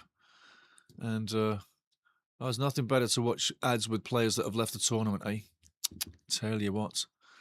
Tell you what. All the ads I saw the Canadian national players doing, yeah? Where are they now? Where are they now? Nowhere. Thrashed 3-0 by Morocco due to a coach that ran him out of gas in the first half. Why would you go full bore press in the first half for 45 minutes and then have nothing in the tank in the second half? What a immature coach we have in Canada. And you got him for the next 4 years. If you can press for 90 minutes, I want to see who you are. Because physically, it's not possible. It's not possible. And you said to the lads in your game plan, we're going to go on the high press. We're going to get that early goal. We're going to beat them. Well, childish. Childish. Really childish. You've got no chance of beating them like that. Again, I'm going to say I've got a clock coming up. Got a beautiful picture of the scene at the World Cup. I've got no clock at all. Don't even know where I am in the match. I know that online it's 70 minutes plus 12. But here on the clock, we've got no match clock, scoreboard, nothing. Nothing. Always you have a scoreboard top left and the clock all the way through. There's no reason to take that hand away. It's very backhanded by the shit network is what they're called. Toronto Sports Network, yeah. The Sports Network. Still no clock on the board here. Still no clock.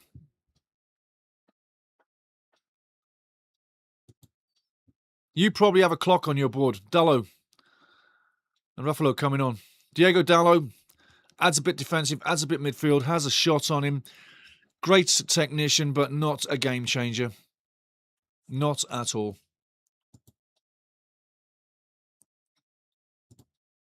No clock on the board still, and I know I'm at 71-11. Still no clock on TV.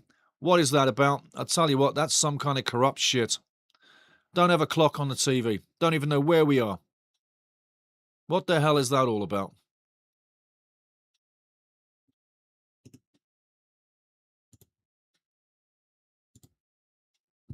Taking a picture. I'm going to show the idiots at TSN. I will embarrass them. Still no clock on the board. Don't even know where I am.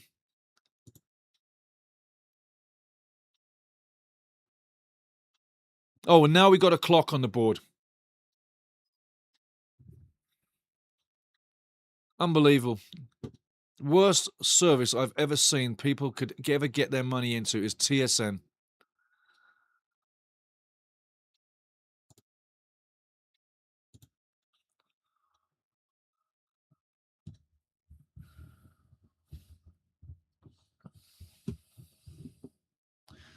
I'll tell you what, if these teams play like this throughout the tournament, we won't watch it. We won't watch it again. We won't watch these guys again because this is absolute garbage football.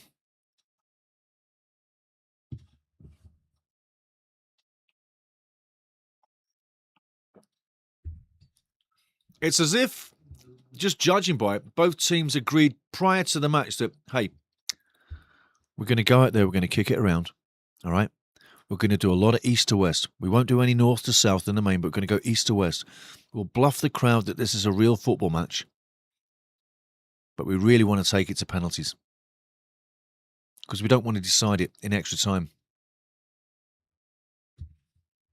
Always to the keeper, always to the keeper. Tell you, European boring fest. A Euro bore fest is what we've got. A Euro bore fest. And if you remember years ago, Dutch and the Spanish in a final many years ago, it was just like this. The only thing you don't got here is people kicking lumps out of each other, which would be lovely. If you can't play football, kick lumps out of each other. That'll get the crowd excited.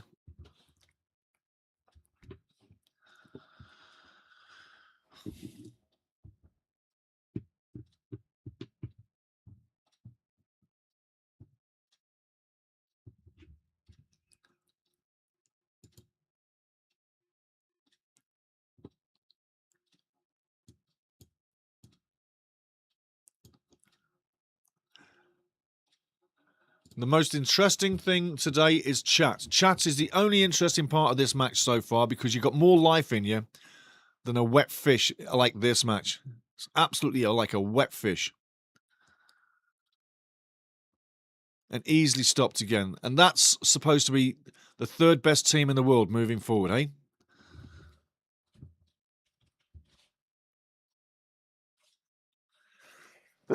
Excuse me. Little sneeze. Looks offside.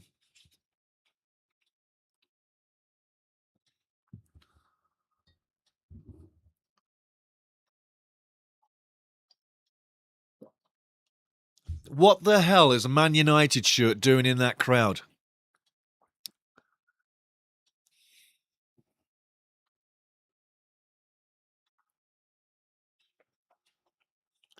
A Man United shirt supporting Spain. Give me a break.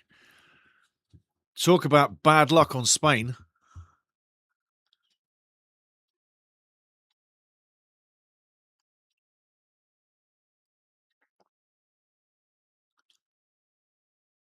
Nice body check. Shot coming in. Not on target. Nice body check, though, by Bruno. Gonna have to blow the trumpet, guys.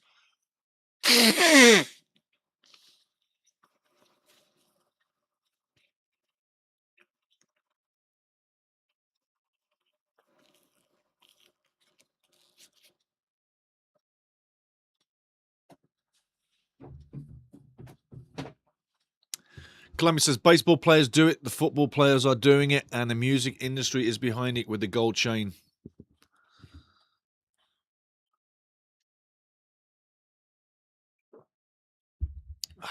Beautiful tee. Spain stripping the ball, coming back inside.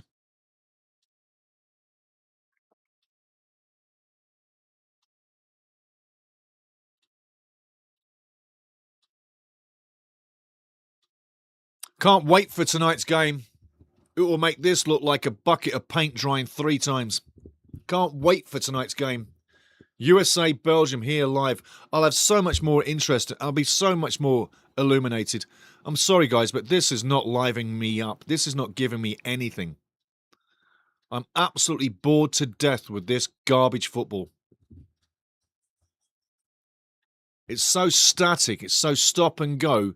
You'd think these guys had never played together before. Absolutely boring. Absolutely boring. I hope the crowd start booing soon because they paid big money for this fiasco.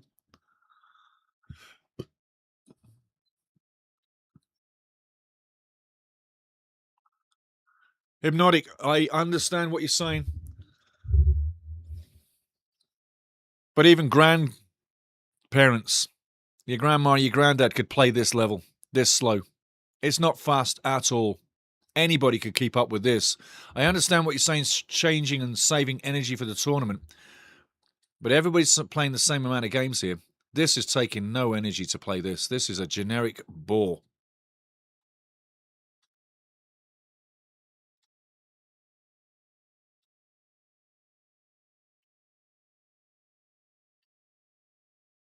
Who deserves to go through out of this match? Who deserves to move through?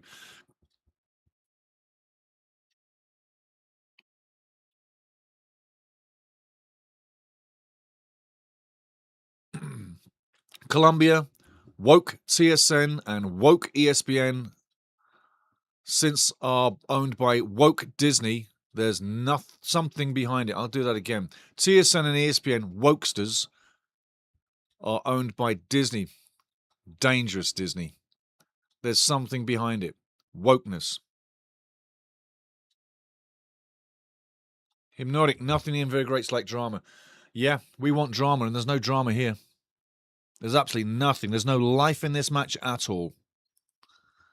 And like I say, if someone's given time and taken a day off work or paid a lot of money to go to this stadium and go to this match, you picked the worst event of the World Cup.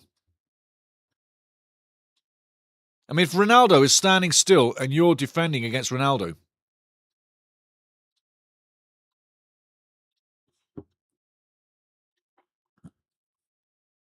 take a close look.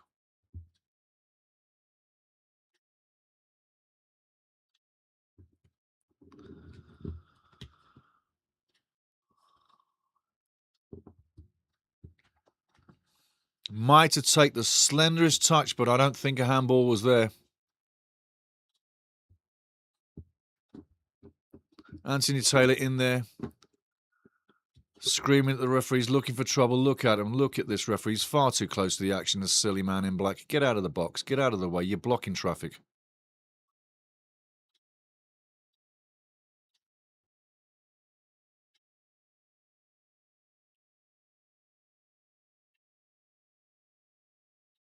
Shake my head.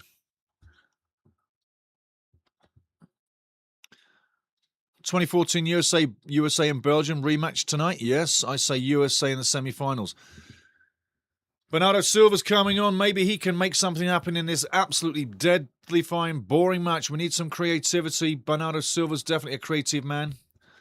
Is he going to inspire a Portuguese player to get Spain out this World Cup?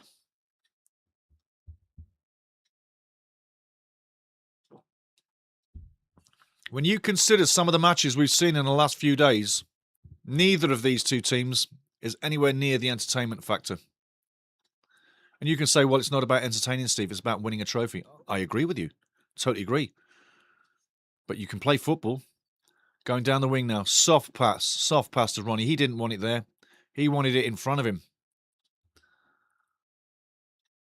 Nice turn. Remember what I said about an hour ago. Get the ball, spin inside. You just saw it right there. Diogo Jota got the ball, span inside, and beat 3 guys in one move. That's what you got to do. It's exactly that. Take the ball, spin inside, not to the wing, come inside, and lose the hunting pack. Ball coming through. Well received by the keeper. Simon, careful hands. But just what Diogo Jota just did. Inspirational moment. He gets the ball, spins, comes inside, leaves 3 Spaniards for dead on the wing side.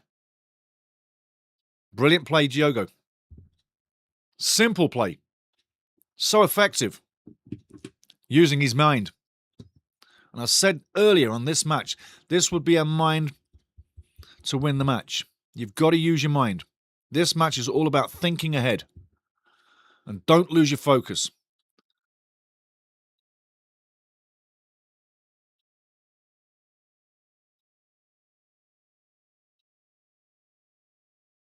Ronnie's down the middle. Ball doesn't make it. Was going, but doesn't get there. More substitutions coming in. Here we go. Bernardo Silva and Conceição coming in. Legs, energy, decent time to change it. 82 minutes in. But small man Bernardo Silva, where does his future lie?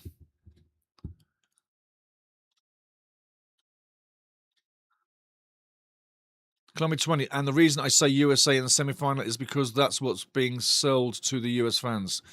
Yes. Vitinha and Pedro Nieto off. Silva, Conceição coming on. There's little Bernardo Silva coming on right now. Small man plays a big match. Columbia 20, USA will have to play 3-5-2 against Belgium. Yeah, clog up the middle. Don't waste that extra fourth defender in the back. And 2 guys down the middle. 2 guys down the middle. Here we are. This baffles me. You've got a tablet. You've got a guy coming on. How is it you just can't speak to the man and say, this is what I want you to do, without showing him an image? Does everybody have to be shown a tablet nowadays? Or a picture of what to do? I don't get it. You know what your position is. You know what you're supposed to do for the team. You've watched the game plan. Now go out and execute. Or did you forget what we talked about last night in training? Did you not remember what the video was telling you each to do last night? Makes you wonder, doesn't it? I said before, football players are not always that intelligent. They're not. But do they need a tablet on the sideline? For your short plays, your VAR and the rest of it, and looking at what just happened, for sure. But literally to make a substitution?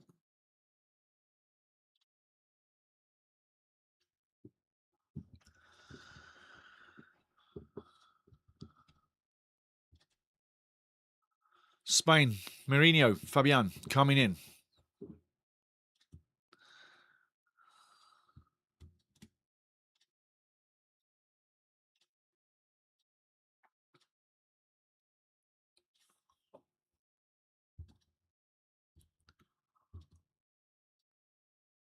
He doesn't want to come out. He doesn't want to come out. Olma Pedri going out. Mourinho and Ruiz coming in. Pedri did not want to come out. I don't blame him. I don't blame him.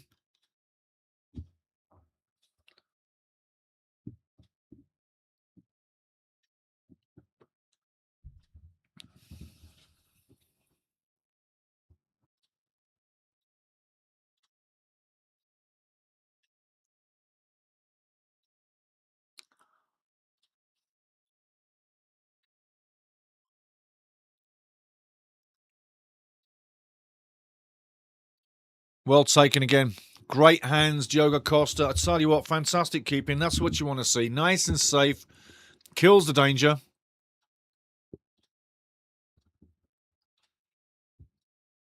No nonsense goalkeeping. Ball launched forward all the way. Cucurella gets his head on it. Nobody's running forward with that ball. Cucurella says, no, you do not pass. Pass, Monopoly, yeah, but not pass me. 5 minutes to go, edit time coming. And I know you probably are all not awake right now. I'm probably waking you up and annoying you, trying to keep you awake here, but it is quite the snooze fest. It's the best sleep medication I've seen at the World Cup so far.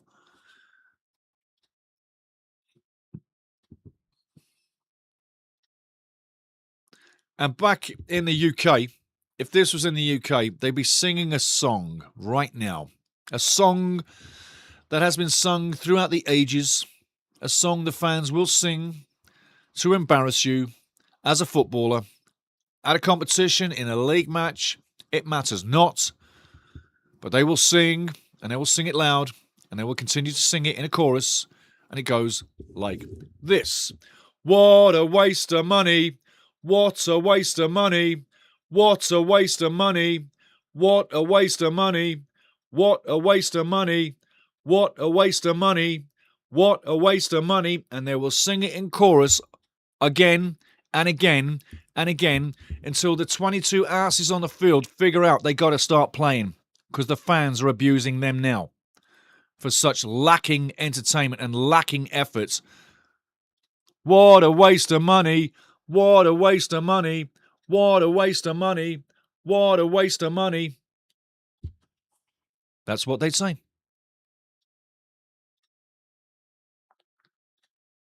Colombia 20 has it in the hand. He has it in the palm of his hand. Colombia 20 says football players, are not critical. They're not critical thinkers and open-minded. Again, football players are not critical thinkers and open-minded. I think he's got something there. Chris Craveling, the most clear penalty game ever, yeah. Yeah, absolutely. And it is putting my soul to sleep. I feel I'm in a concrete tomb of unhappiness at the moment. Because nothing is happening. It's literally, they can't even connect with each other on the passing. It's that slow.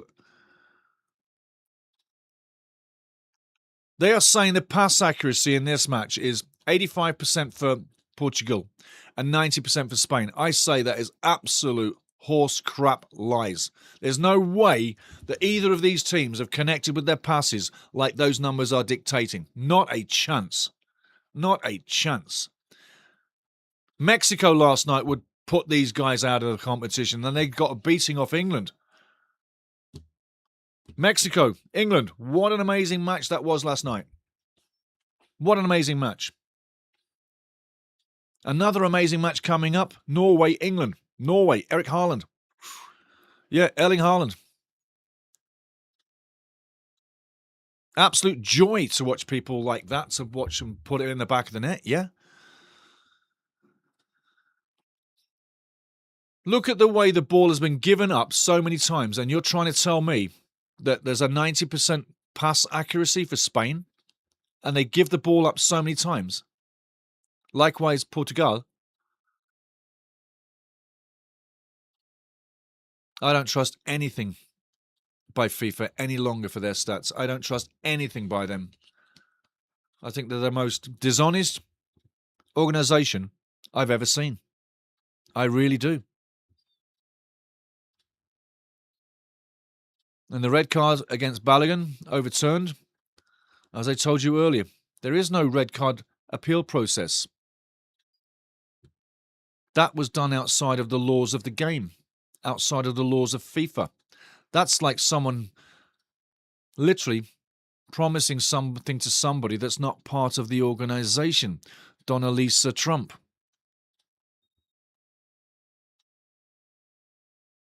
Ball through the middle, 1-0. There we go. Comes on, gets the goal. And 90 minutes, thank the Lord, we're not going to extra time because I'm so bored with this match. I'm so excited about the US-Belgium match to come. Really, I am. But there's the goal. Yarabamba Z, 0-0. Goal, Chaos, Flau, goal. He's getting in there. He must be a Spain fan. He's quite happy, but 6 minutes to go. We've got a goal in there. And I'm glad we've got a goal because now we can get out of this match and go and do something better. We can have a much better day now. This is going to be over. Extra time would have been like literally torture.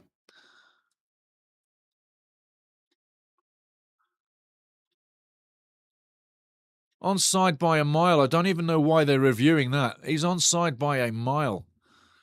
And you can keep your ref card and shove it up your ass.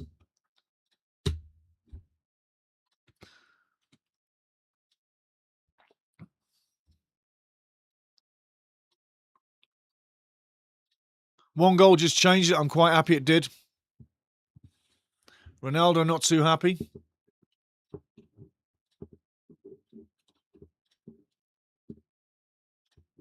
Mourinho on just for a handful of minutes, gets the goal, and Spain will be moving through. Predictable 1-0 scoreline. But what a horrible match. What a horrible match. Colombia, FIFA and the UN are the same corrupt organizations, and NATO can be added as well. Yeah, NATO is a joke. They allow people to be murdered. They allow the G word, yeah? I'm not going to say it on the channel just in case I get shit on, but they allow thousands, tens of thousands of people to literally be put underground. I'll never forget what's happening around the world because you know what? It's so wrong. It's so wrong. And I'm a guy who served in battle. There's no honesty.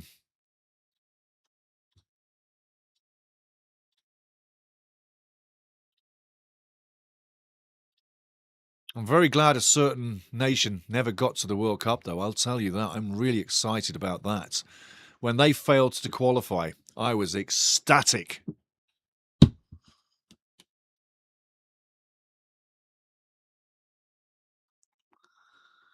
Three minutes left, Portugal. You're going to be crying, Ronaldo. You got to get the goal or you're going to be crying.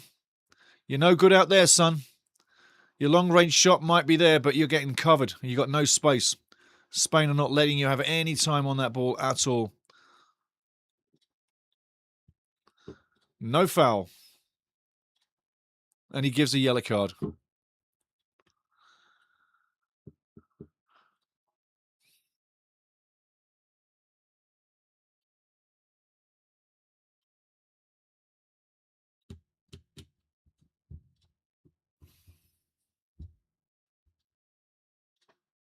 Yeah, easy to call the 1-0, innit? The 1-0 is what I was calling for Spain as well. It's easy to call it because obviously Portugal's got no threat up front.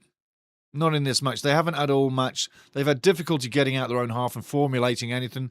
They've been too comfortable in this last phase in the second half, thinking they're pushing into extra time when it's not happening.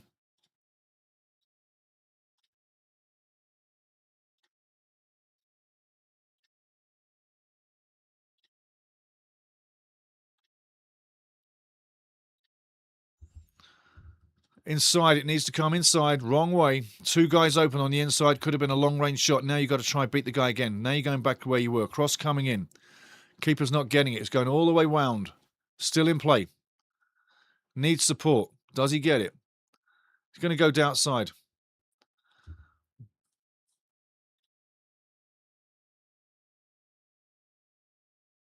Pass the move. Left wing open right now. Put it on the left wing. No, you wait till he gets covered. That's it. Wait till he gets covered. Yeah. Waste the seconds. Great move, yeah? You're trying to get a goal. Urgency, obviously not the key for Portugal right now. No urgency here. And that's what you normally see with teams, is urgency.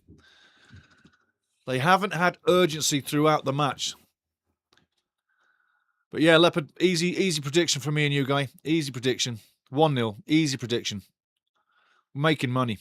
I told you that about an hour ago. I want Portugal to win, but my money's on Spain, remember? Everybody? That's exactly what I said. I was bringing in some love for the Portuguese. Hopefully to take out Spain, who I do not enjoy watching.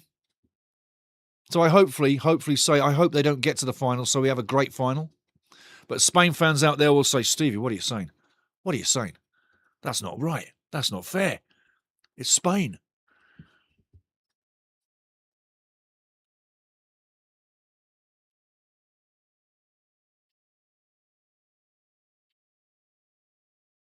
Last dig at it. Last chance. Thread that ball down the right wing or lose it forever. Little Bernardo Silva looking to make stuff happen. That's an east to west pass. Anybody can make an east to west pass.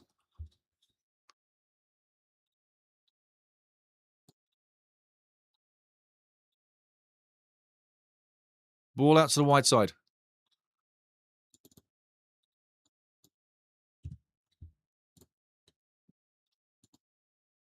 Man down, but nothing happening. Little argy-bargy.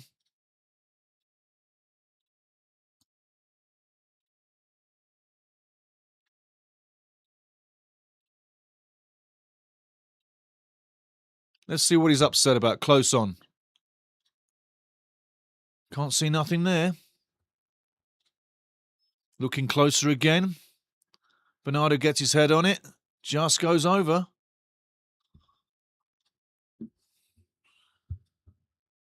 I think Martinez really hasn't done too much today. Another coach that stands on the sideline, lets the players do it, but doesn't interject. Late substitute, time's already done. Spain going through. 1-0.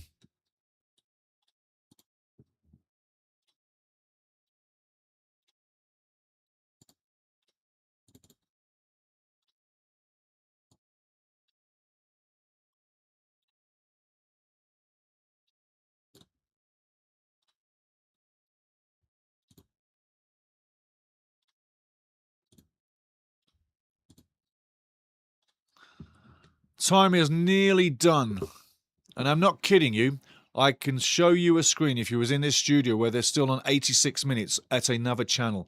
86 minutes, and we are at 90 minutes plus 7, 31, 32. That's how bad TSM, the sports network, their service is absolutely horrendously bad. 15 minutes behind the play. For some people who didn't know that they were behind the play, they'd be 15 minutes behind the times right now.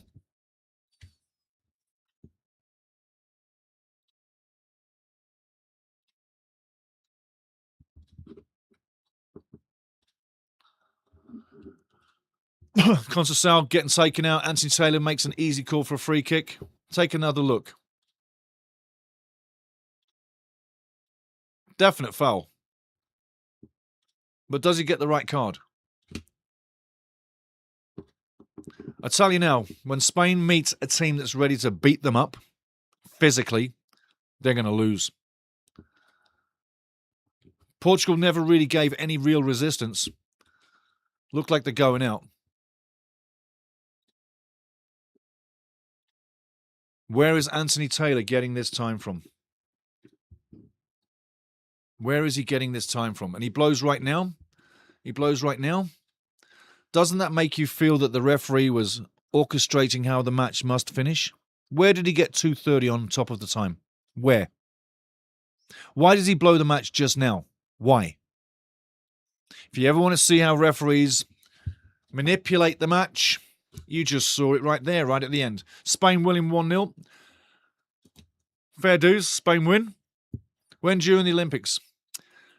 Leopard beat, go get your money, son. Go get your money. And tonight, before you zip off, I got money on the match tonight. Where's your money tonight? USA or Belgium? Leopard Mike, USA or Belgium? Where's your money? Yarabamba, the Fuhrer did the same in 1936 after Peru defeated Österreich, Austria, and FIFA asked repetition of the game and pressure. Yes. It's always nastiness within the big match. When during the Olympics the crowd assailed and the field and assaulted the Austrian players? History does not lie. History does not lie. Jonathan, fella, Spain sucks this World Cup. Bad teams keep getting through. It will end soon. It does. The cream rises to the top. And when it does rise to the top, it's going to leave Spain down below. They've got to offer way more than that. I don't really find that I was really appeased or enjoyed that match one little bit. I didn't. I did not enjoy this match at all. I don't think you could. The only body who can enjoy this is a Spanish fan seeing the side go through 1-0. Even Lamar was non-existent in this match. And it's lovely to see a guy like that excel, but he was non-existent. Ronnie's out. He's not crying yet. But yeah, that was a snoozer. That was a snoozer. I feel like I'm going to have to go get a snooze because that was a match worthy of watching inside of a sleeping bag. Boring, boring, boring, boring. Absolutely boring. In fact, you know what? I think it was that boring. Really. Unbelievable. Into the chat. I think Belgium qualifies, says Leonardo Baraviera. I think so too. Chaos Flove says, thank goodness I found you tonight. You were enjoyable. I love Donald's new name. Donalisa Trump. Atta boy. Atta boy. Absolutely. Hey, Donalisa gets all of these as far as I'm concerned. In fact, Donalisa can get doubled. That's for Donalisa. Donalisa Trump, where are you, matey? Yeah. Get out of football. Do your job and stop fricking getting into soccer because we don't need idiocy in this game. We just want our game. And I knew for a minute of the day you couldn't keep your fat face out, your fat ankles out of the World Cup. Just knew you couldn't keep your fat ass out of our game. I knew it was coming and you needed something to dive in and save the US. The US don't need saving, mate. They've got a decent football team. They're going to go and show it tonight against Belgium. But I knew for a minute that Donalisa Trump could not stay out of our match, our cup, our everything. And the princess of FIFA, yeah, Princess Infantino, another idiot as far as I'm concerned, another idiot that does nothing for this match, nothing for this game, nothing for this competition, and literally in years to come, we won't remember the games. We'll remember how nasty that little witch is, Infantino, to the rest of the world, and his puppet, Donalisa Trump. They got nothing to do. Donalisa Trump doesn't know one rule about football. Not one rule. It asks me why he's allowed to funk in between the lines and overrule something. Donalisa does not know anything about football. He's just a big mouth asshole. Kevin Babs, well, I'm glad that over. Oh, I am. Predictable outcome, boring game. Not much to say. On to the next match. Absolutely. Kev, on the money. That was horrible. Worst match of the World Cup. Worst match of the World Cup. Chaos Flow says, definitely coming back later for the next match. Absolutely. I think USA-Belgium's going to be the match we want to see. It really is. Because that's the match we didn't want to see. I tell you, every time I watch Spain, it just does nothing for me. And you knew that this was going to be a Euro bore fest, right? I said at the start of the match. So, Leopard Mike, what's your take tonight? Where's your money tonight? USA or Belgium? Where's your money going? Columbia 20, the question is, what is next for Ronaldo? Is this the last World Cup? It's got to be. He did nothing. He did nothing today. He scored goals at World Cups before, but come on. It's time to hang up the boots, fella. Ronnie, just hang them up. There comes a time where you got to stop. You're not the player you were. Just saying. And he does. Hypnotic is absolutely on the money. He wants it about him. He does. Like when the camera was walking past the team, he's like, whoa, there's a camera. Looking in the camera. It's got to be in the camera. Colombia, Donalisa, he made his money, and it's not just from FIFA, and youngest son also made millions as well. The corruptibles. I don't want to talk politics. I know what I think, and you know what I said. I am disgusted by every politician on the planet. I do not like politicians. I do not like politicians anywhere in any country. I detest thieves. Hypnotic, if Trump was benevolent, he would have made the call and never mentioned a thing about it. Now, whether FIFA made the decision on their own or not, his big mouth makes it all about him. If you look, I'll tell you what, let me go online to a second. Let me go online. We're going to hold the fort right there. I'm going to go online. I'm going to find something that I put up. Give me a second.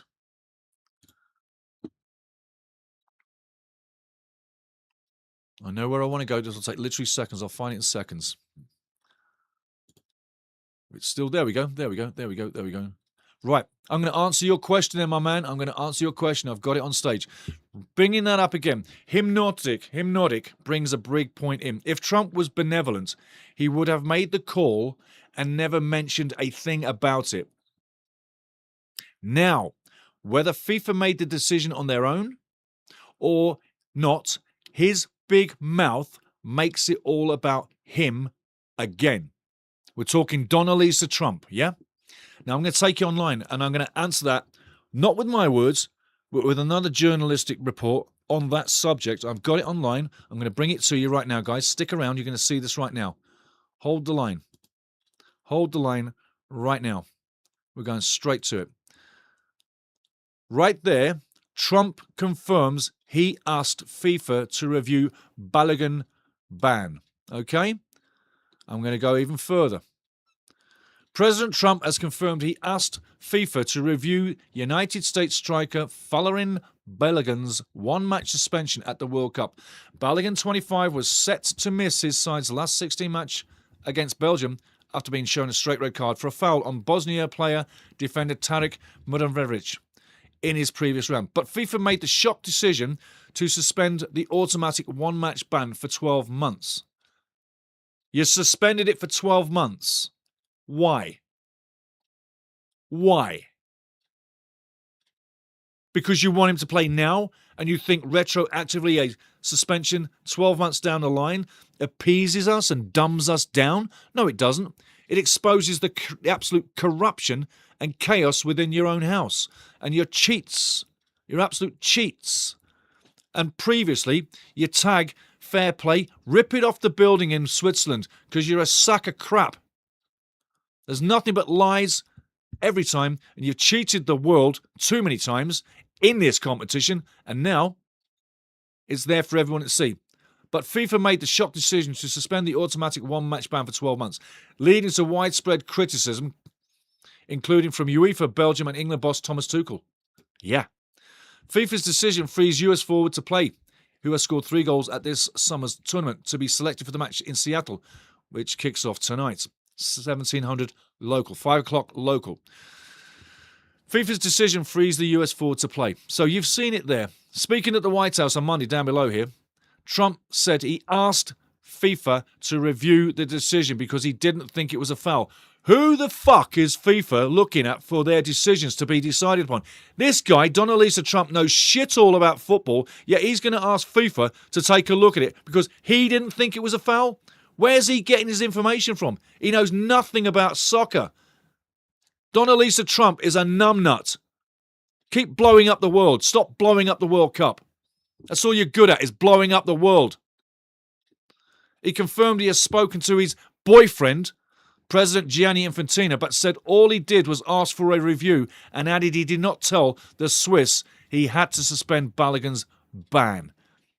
Well, when you're saying this in public, that someone asked to have it reviewed, that's pressure big time, okay, because he thought it was a foul. How does he know it's a foul? He doesn't watch soccer. He doesn't know what soccer is. So how would he know what a foul was? That's my question. So there you go. You've heard it. You've seen it read out to you. Not my report. That comes from the BBC's. I know the BBC's not what you want to hear all the time, but on something like this, you have to say they are absolutely on the money. So again, it's Trump who asked for it to be reviewed. It's Trump that put his fat fingers and fat ankles in a place where it doesn't belong. So Donald Trump, screw you. Really, screw you. Get out of our game. You're not welcome. Go back to eating McDonald's in your fat chair in the little white room in that strange place that you're rebuilding. Because it's a strange place where you are working. It never used to be. Does everybody understand how I feel on this?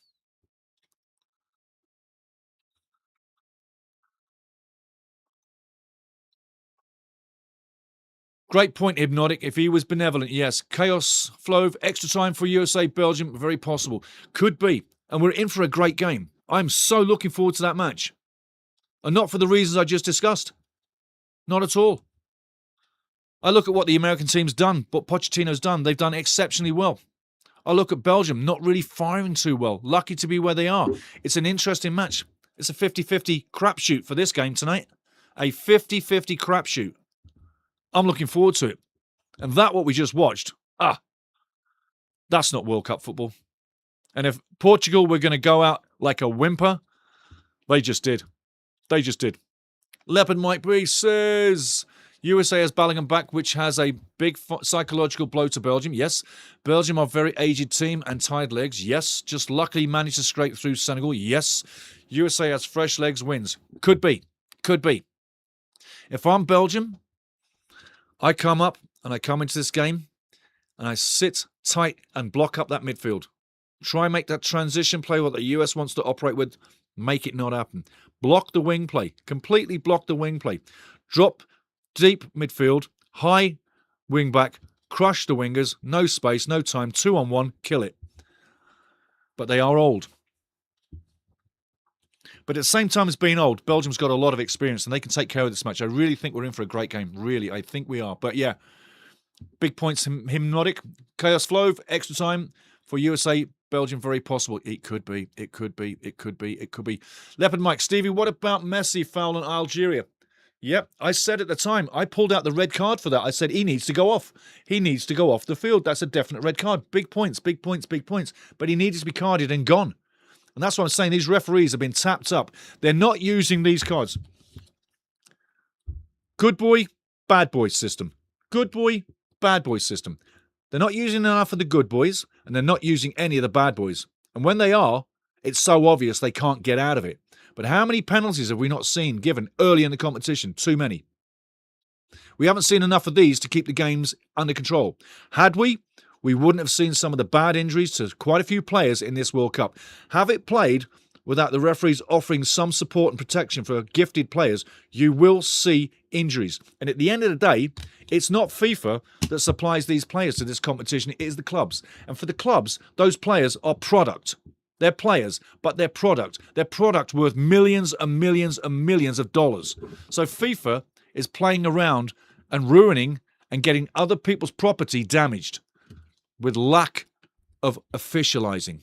It's that simple. These referees have been tapped up by FIFA, and the new rules coming in prior to, ridiculous. You don't bring in new rule games into football, into a World Cup, IFAB or not, just before a World Cup finals. It's ridiculous.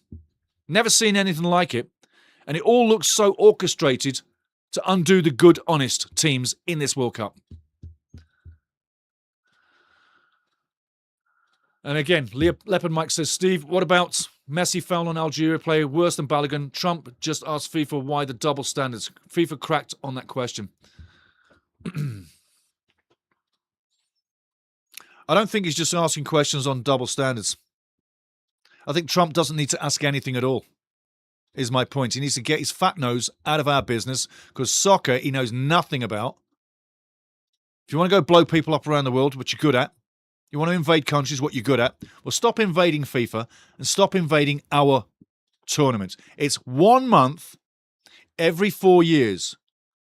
What gives the right to Mr. Chip fan to dive into our game and think he's the boss and thinks he can just waltz in and make changes? Absolutely, categorically wrong. Should not be allowed. Steve says, the Orange Dodge Drafter, 5-time Dodge Drafter, 5 times. Over many years, 5 times. I know my history. The Dodge Drafter, the Orange Dodge Drafter, gets his own way again. Shame on FIFA giving into that prat. Yes. Columbia 20, just not blowing up the world, but he's blowing up the US with a $39 trillion debt. Absolutely. When are the people of the US going to be the product that people worry about? Worry about the people in the country. Get the American people looked after, sorted out, get wages up, get prices down, and make your economy work. Doesn't need to just work for one guy's pocket. It needs to work for millions of people's pocket and all those people that come into America as well. Hypnotic, it was said elsewhere he had no idea what red card is. There you go. Another great point, Hypnotic. It was said elsewhere he had no idea what red card is. Laugh out loud. Absolutely. Columbia 20, but this has not surprised me. Claudia Scheinbaum and Mark Carney and Donald Trump were not in the opening ceremony. I wonder why. And I got no time for any of them three. Any of them. I don't like politicians. They disgust me. Columbia 20. But this has not surprised me. Stevie says, or Steve, what a bore fest that game was. But finally I got a winning bet. Double up England and Spain. Hope Belgium beat USA just because of what's going on. Great opinion, and I'm loving your betting, mate. I'm loving your betting. Keep rolling them. Keep rolling them. And I'll tell you what. I rolled these during the game, did I not? And what did it tell you? Spain. And I said it on air. These dice are loaded. They never lie. Because I never lie. The dice are as honest as the day. I'm going to roll the dice. We'll see what USA Belgium says. But good luck with your bets, man. Seriously, good luck with your bets. Keep them going. Hypnotic, my hope is this incident changes the red cards and VAR. I would hope so. I would hope so. I mean, there comes a time where, just purely speaking from the fan point of view, okay, there comes a time where isn't the entertainment of the fans in the equation? And I'll tell you strikingly and shockingly, no, it's not. It really isn't. I've sat on LOCs for World Cup finals. Not once was the entertainment mentioned. Not once. Not one single conversation was heralded around fans' entertainment. All they're worried about, and all I heard about in those meetings, was the money, legacies. It was all financial garbage. That's all they were talking about, all they were planning for. And even, I'm not going to say what cities or what organisations, but even when the blank cheque was offered to FIFA so they can come in and do what they want, a lot of people had no idea what they were batting with. They were all thinking about pockets and money. But not once, I can tell you now, in all the meetings I went to, not once was fan entertainment ever mentioned. And I think therein is part of the issue. You are not part of the equation unless you're paying into FIFA's pot. It's a bottomless pit where all the world's money just flows into. Just imagine everybody's money around the world flowing into this one little evil pot, surrounded by the baldies and the white shoes. Yeah. But hypnotic, my hope is this incident changes the red cards and VAR. Colombia 20, who's in charge of IFAB or FIFA? A cartel. Literally a cartel. They are a cartel. And I got to say, in all the times I was moving in and around anyone from FIFA, I always felt I was moving with something. It sounds crazy, but it always felt like I was moving in with inhumane people. They were so cold, so characterless. They were like cold statues, all of them. And the minute you got a compromising conversation going, they disappeared. So I'm saying it. It's a very strange family in that FIFA family cartel, but it's really strange. And it was a bore fest. Leopard Mike, I've seen social media an appeal by British minister to FIFA to cancel Jared Kwanzaa's red card as well. Yeah, it's getting ridiculous. It's getting ridiculous.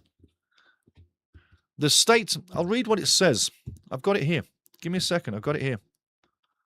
Just going to go to my draft. Just 1 second.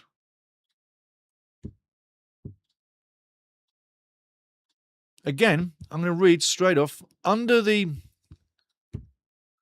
You want to behave yourself? Thank you. No formal appeal process for a straight red card. Here it goes. Here it goes. FIFA World Cup competition regulations. Article 9.6. Article 9.6 state that the referee's decision on facts connected with play are final. Facts being carding or what transpired and what he puts in his report after the match. Because every match, the referee has to fill out the report of what happened. So I'm going to say that again. FIFA World Cup competition regulations. Article 9.6 state the referee decisions on facts connected with play are final and not subject to appeal. Not subject to appeal. Unless otherwise specified in the disciplinary code. There was nothing else specified in the disciplinary code prior or now during the World Cup.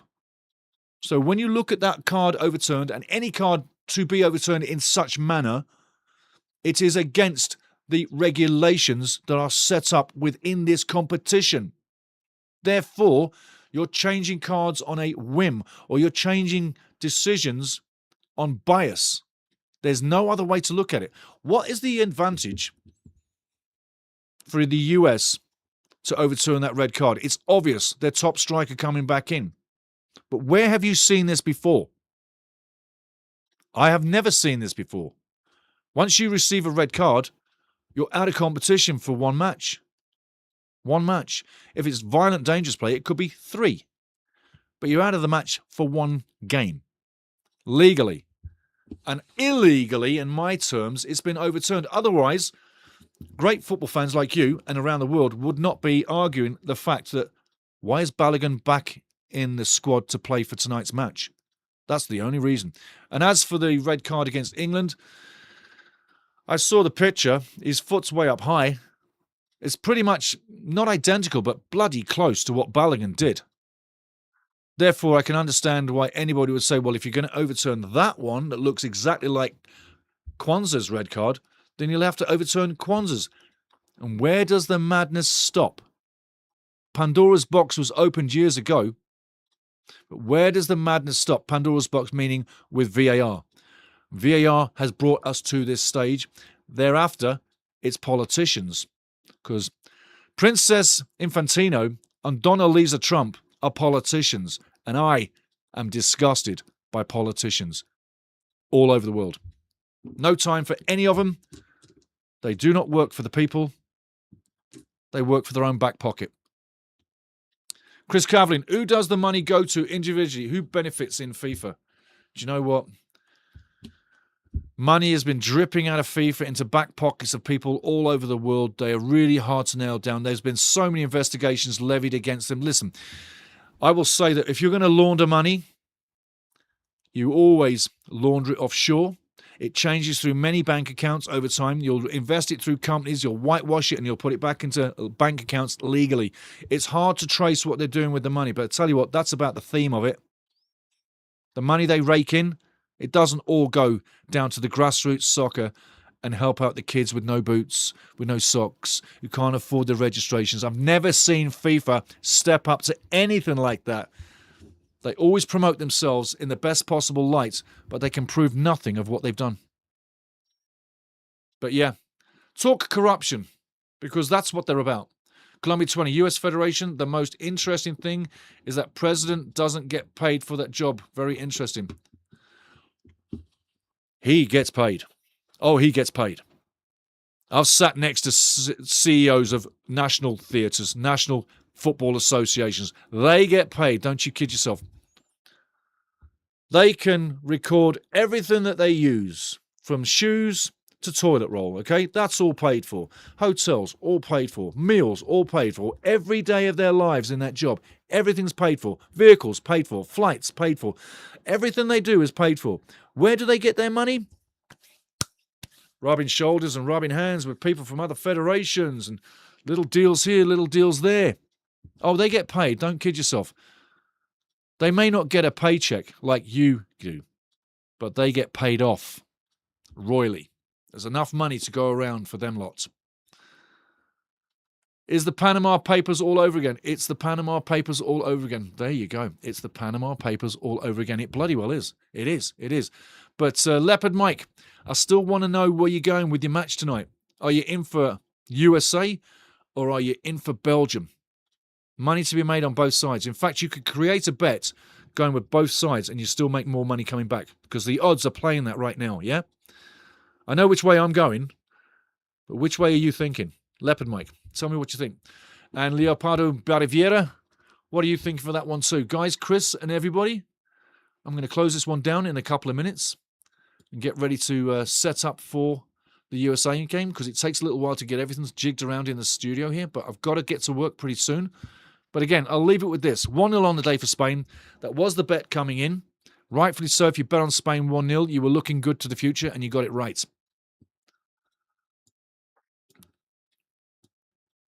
Just 1 second.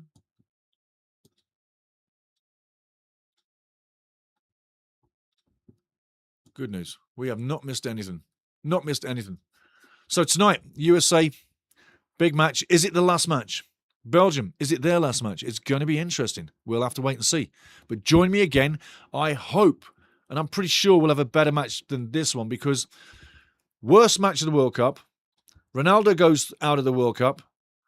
Spain win 1-0 as predicted, but we got nothing out of that. And the fans that travel to watch that, boy, oh boy, oh boy. What must they be thinking? Probably thinking to finish what I said earlier on by singing a little song. What a waste of money. What a waste of money. What a waste of money. What a waste of money. Because in the UK, I guarantee you the fans would be singing that. And they would be embarrassing both teams for such a dull, lifeless event and such a disappointment for all the millions spent on people getting to that stadium.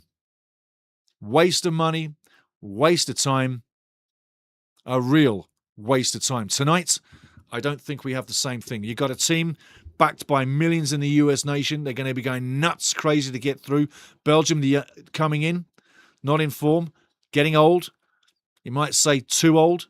Is the youthfulness of the US going to steamroll Belgium? Never a better time. Never a better time. And I told you about the USA winning the group with the home cooking and going far. So far, the home cooking, being at home, not on the road, it's helping the US team. Everywhere they go, they're at home to full buildings. In Seattle tonight, it's going to be the same. Great stadium, great support. And hey, I'll tell you what, there's a few Ultimate Soccer fans live near that stadium. They're definitely going to be going tonight. Definitely be going tonight. Good luck to all the USS fans, Ultimate Soccer Show fans, that are US fans tonight. And even if you're a Belgium fan, good luck to you. I think you're going to need it. It's going to be an interesting match. But it won't be that bore fest that we just watched, because I tell you, I felt like I was falling asleep. Now, after the match, I think I'm waking up, because I know I've got something to look forward to. USA, Belgium, later tonight. Get back here and we'll have some fun. But that, wow. I think I watched paint dry 4 times. I really did. Guys, have a great day, great afternoon, great night. Come back for the next one. And hopefully we won't be falling asleep. Cheers, guys. It's been fun again. Thank you so much in the chat. Bring your thoughts, bring your bets, bring your sarcasm, and let's have a great night tonight, because last night was rocking it. Absolutely rocking it last night. Cheers to you. Cheers to everybody. And hey, remember, subscribe to the channel. You'll be here all the time. And we've got the live show starting Monday, Wednesday, Friday to Saturday, coming very soon on multiple topics. So get in here and have some fun with that. I'm going to check the chat really quickly. Just 1 second. Going into the chat. There we go. Just pop you out of there. A lot of bells and whistles in this studio, guys. Here we go. Colombia 20, I say 3-5-2 USA against Belgium. I'd go with that. And I'd shake into a 2 at the back when we're on the attack, per se. Leopard Mike, I'm sitting out of this USA-Belgium game. Catch up some sleep. USA, okay, yeah. USA 3, Belgium 1. Right on. Hey, tell you what. That'd be interesting to see. That really would. Cheers, Mike. Good numbers. I will catch up to you guys later. We're going to have fun tonight. I want to have as much fun tonight as that Mexico-England match last night. That was rocking. That's a World Cup. That's a World Cup for you. That's a World Cup with fans going nuts, players giving it all, and one team moving through exhausted. That's what it's supposed to be about. It really is. It's not supposed to be boring. It's not supposed to be exceptionally slow. It's supposed to have life. And it didn't. Chaos Flow says 2-2 extra time USA wins. Chaos Flow, beautiful. Beautiful. Let's go with that. We've got a 3-1. We've got a 2-2. I think it's going to be really interesting. I think it's going to be the match of the day. To give it a phrase. Match of the day. Join me tonight and let's go again. Getting closer to the quarterfinals. Getting closer to the semis. Getting closer to the final. After these round of 16 games are done, there is only 7 matches out of 8 you want to put your eyes around. Because I guarantee you this, the 8th match, the loser final, you don't want to waste your time. I'll leave you with that thought. Come back tonight. USA taking on Belgium, and I will be dressing up. A certain team needs a little bit of help.